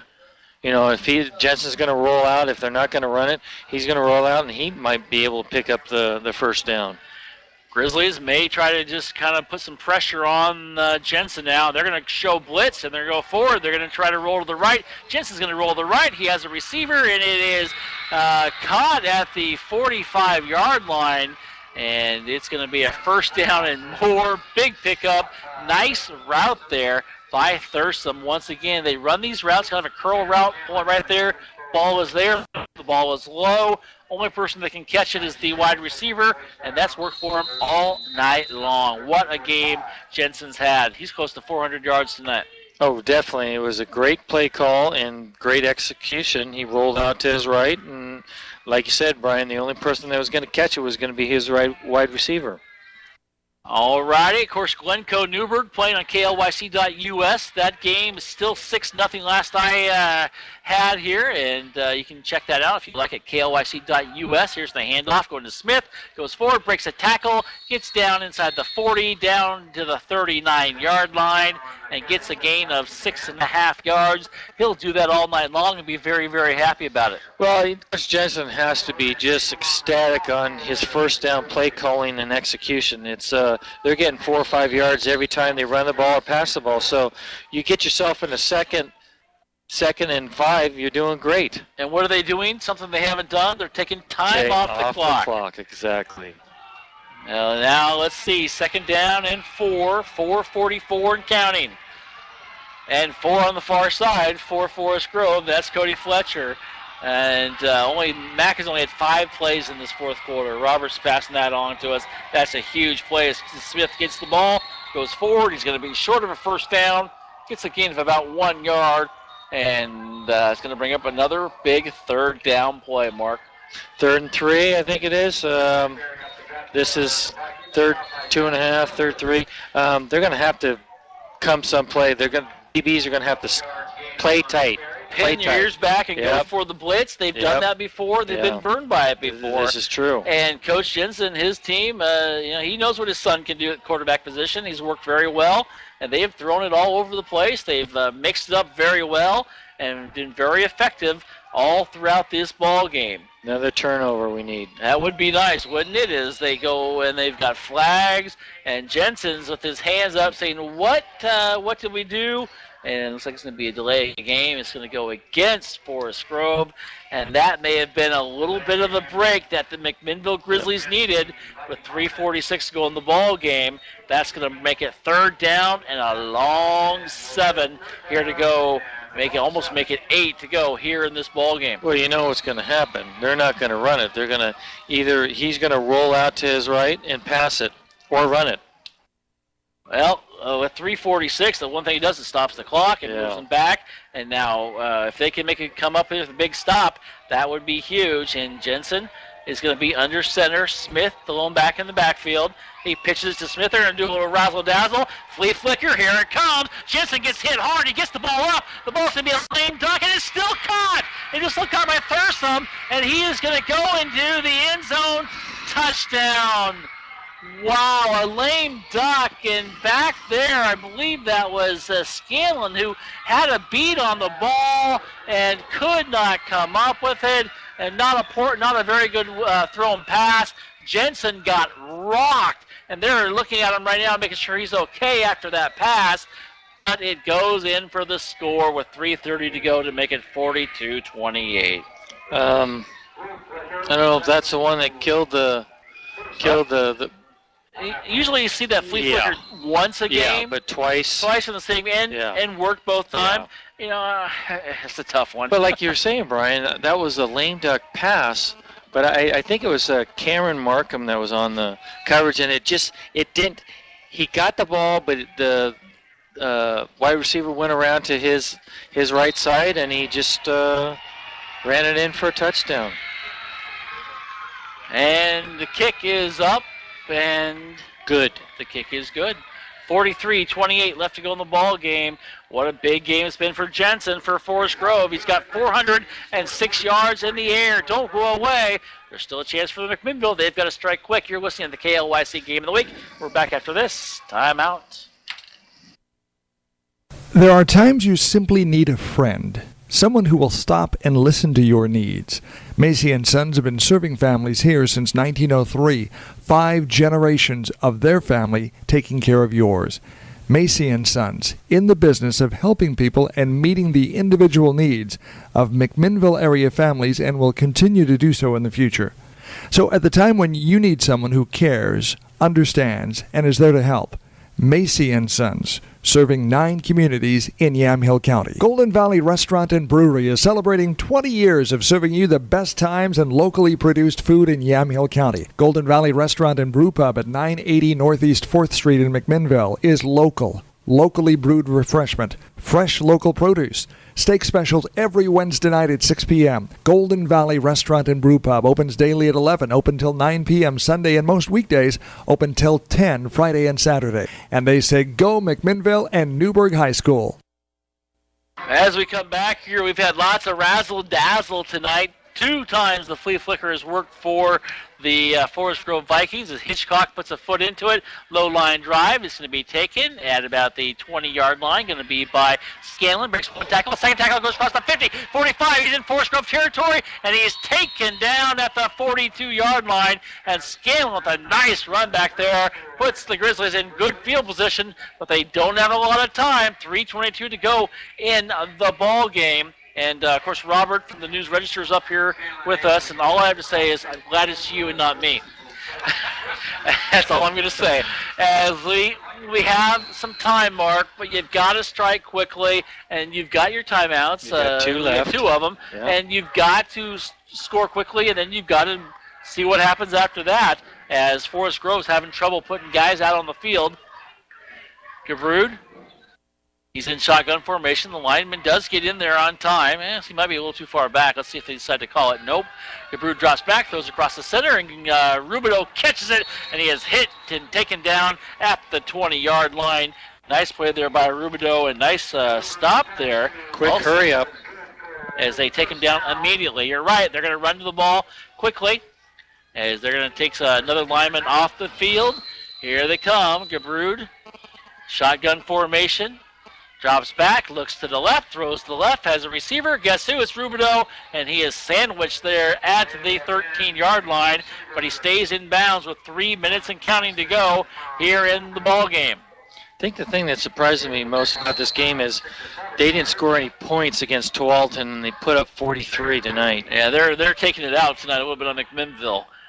Here we go, and Gabrud's taking a lot of time calling the play. And the bad snap again, and the ball is on the ground. I think Gabrud came up with it, but we'll have to see. And they do say he does come up with it. Almost a big break there. McMinnville is going to call a timeout.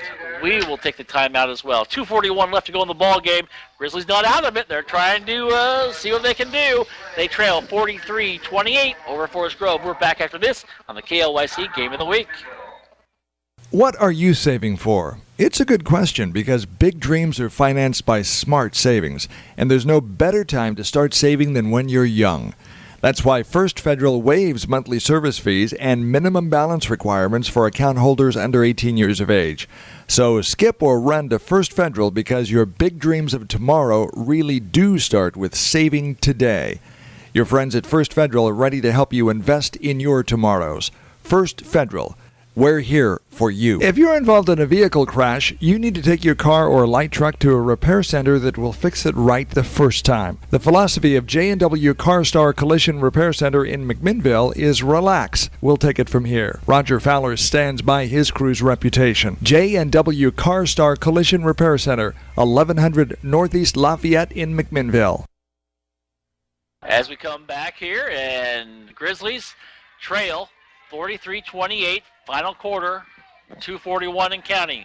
Gabrud rolls to the right, looks to center, throws a bullet and incomplete, and there's a flag coming in from the backfield. Pass intended there for Ramos, and Mark, you had that one called really early as they are going to say there was a hold. He had his right hand around his jersey. Pulling away. Cameron Kemper is going to get called for the penalty, and he doesn't like the call. His fellow teammates are talking to him about it. They're going to push the ball on the 8-yard line with 2:36 to go. This one's not over. Here we go. Grizzlies come up quickly.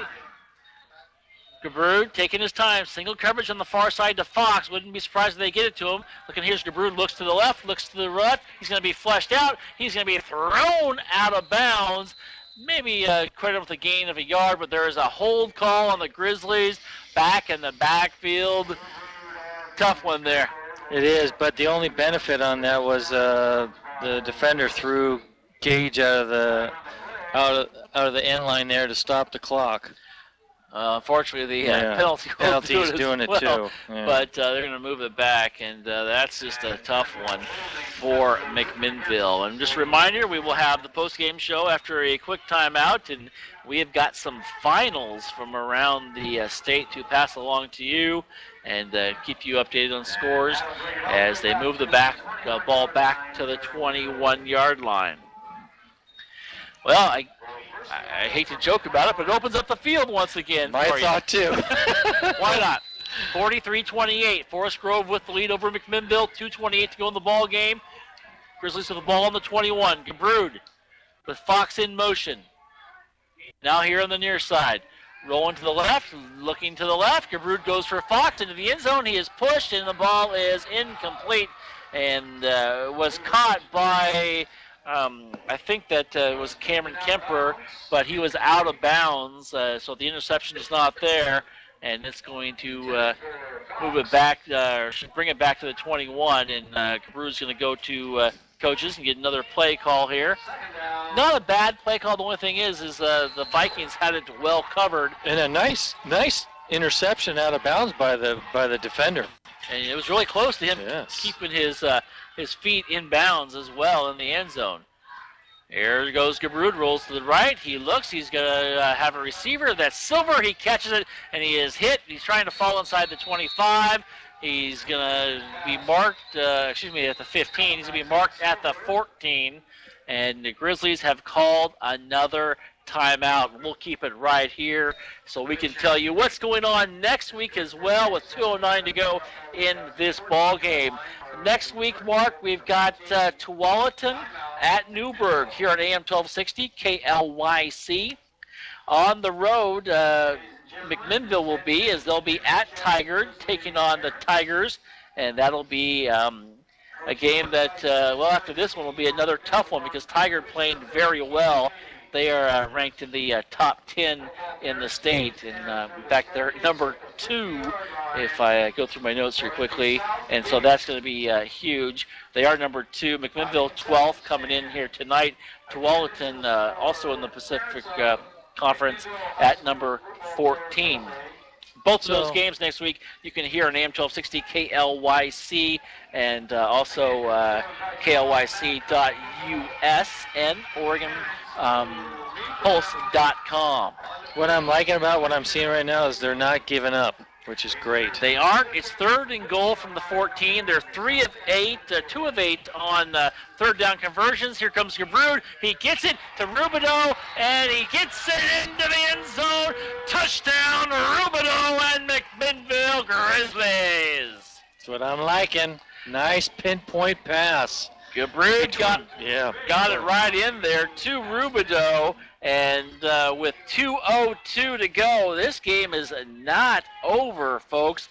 And we'll see what happens now with the Grizzlies.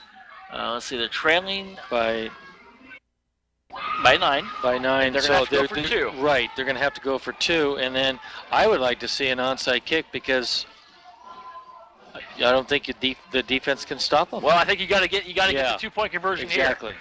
So they've got it packed in the wing T formation. And here we go. Fox in motion from the far side to the near side. They pitch it, and they're going to go a little reverse, and the ball is hit on the ground, and it's going to be recovered by Forest Grove. They tried to do a flea flicker is what they tried to do. Third one we've seen tonight, and so that one didn't work, and it goes incomplete, and so it stays a 9-point game with 2:02 to go. So the Grizzlies still need 2 scores. And it's tough because the third time wasn't a charm for McMinnville tonight. A lot of people will say, hey, 43-34, you go for the extra point, you get it, and you come back, and then you wait, and you do the 2-point conversion at the absolutely last point possible. A lot of coaches will say that. We looked at Forest Grove. They went for the 2-point conversion early in the ball game. Well, I hate to bring this back up, but in the third quarter when they missed a very makeable field goal for Bannister, and he shanked it to the left, 3 points, we'd be down by 6. So, yeah, I mean, what if? But, I mean, that's what it is. There's that saying, there's a lot of ifs in football and everything else. And, a big break here and there. They got a big break. They had a chance. They just could not get it to go. Still some time, 2:02 left to go in the ball game, but I think that onside kick you're talking about, Mark, will be coming here as you got the all-hands team now up. Here's the kick. It's down to the ground, and Grizzlies have a chance. Oh, it's taken big-time midfield, and that's a gutsy play. And let's see, was that Smith over there on the far side?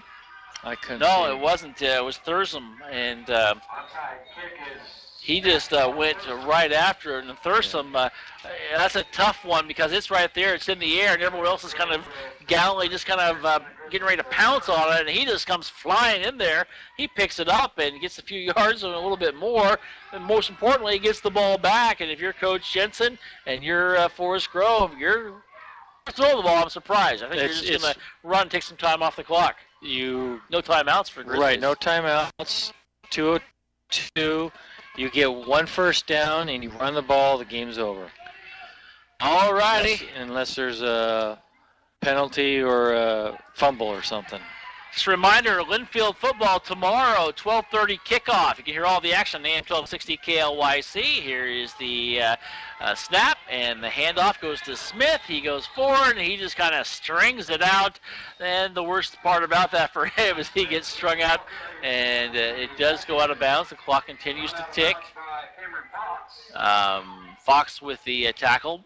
7-yard run there. You'll be happy with that. And just counting off the time now. The Grizzlies, tough one here tonight. They knew it wasn't going to be easy, but I think the thing you said in the third quarter that was really interesting, this Forest Grove team shut out last week against Tualatin. They come back and score 43 points tonight. That's huge. It's amazing. I would have liked to seen that game against Tualatin. See what they did right or what they did wrong. Here's the handoff, goes to Smith, breaks 1 tackle, 2 tackles inside the 20, inside the 15, down to the 11-yard line, but there is a flag back at the 42-yard line. And it's going to go against Forest Grove, so it's motion. All for naught, and bring it on back with 1:08 to go here. It is 43-34 in favor of Forest Grove, and it looks like it's probably going to end up that way. And as a full moon comes out here tonight, and I think that's kind of an apropos to everything with the Grizzlies, unfortunately, here tonight. And we'll take a picture of that, and kind of eerily coming over. There's a full moon, big time. It's the only time we've seen it really here tonight, I think, too. I think you're right.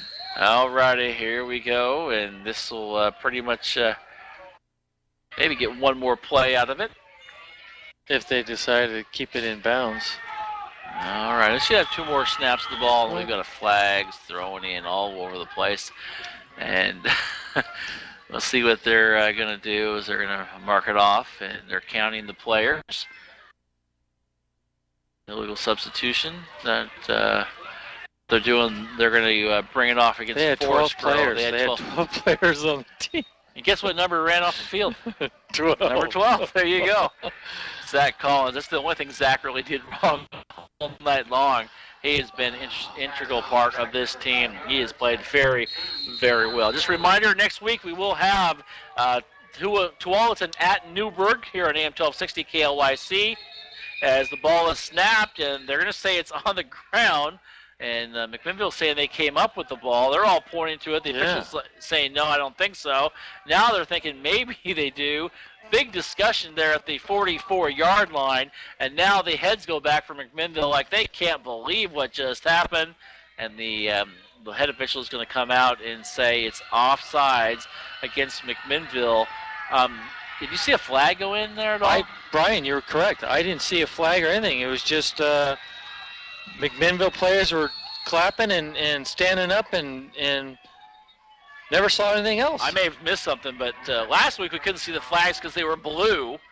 And now if you don't throw it, I can't say there's a flag on the play. And they're trying to do it again. McMinnville trying to jump at it and trying to make something happen. We're at 56 seconds now to go in the ball game, and it looks like they'll get one more play to end it.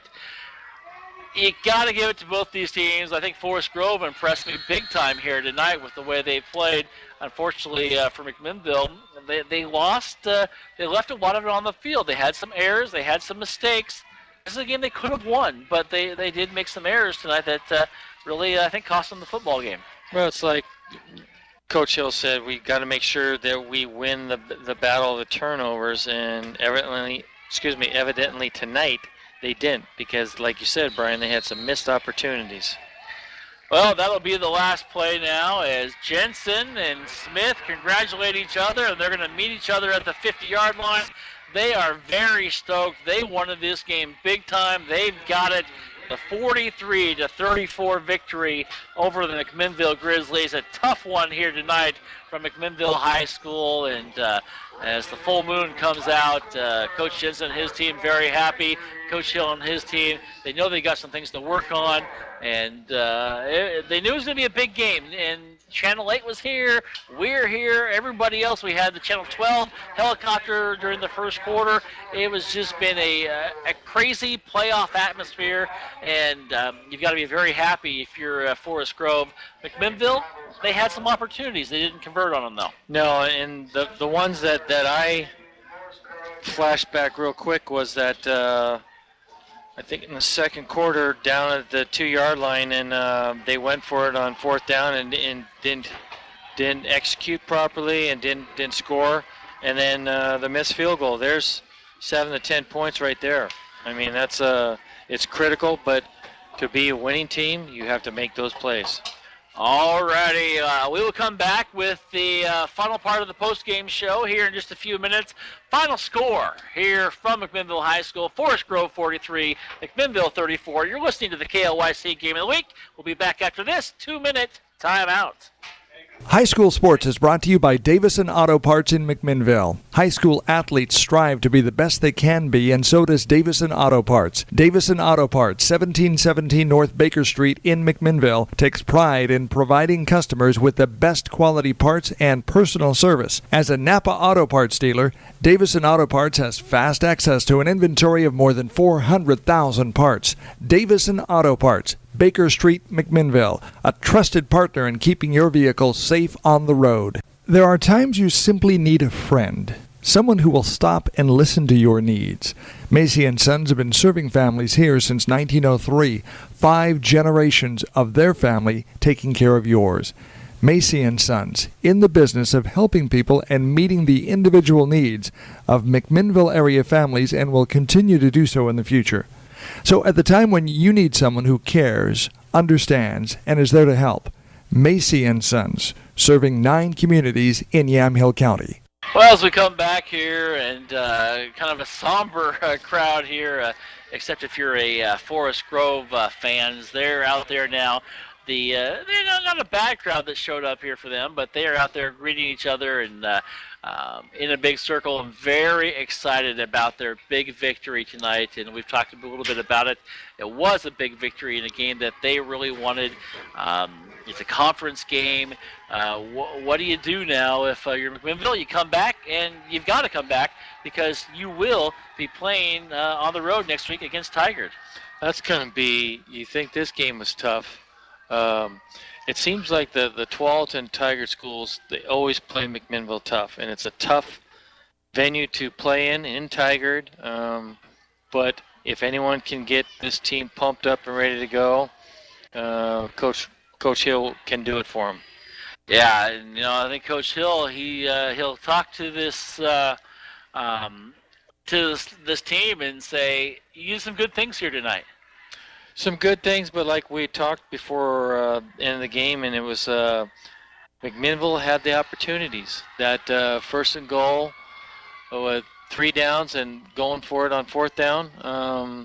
And it didn't happen. There was a reason for it. And then the penalties in the second half, the personal fouls, it wasn't their night, You're right. It just wasn't, and unfortunately, they go down to defeat. And another game, of course, Newburgh, they go down to defeat tonight as well. Unfortunately, crazy game there.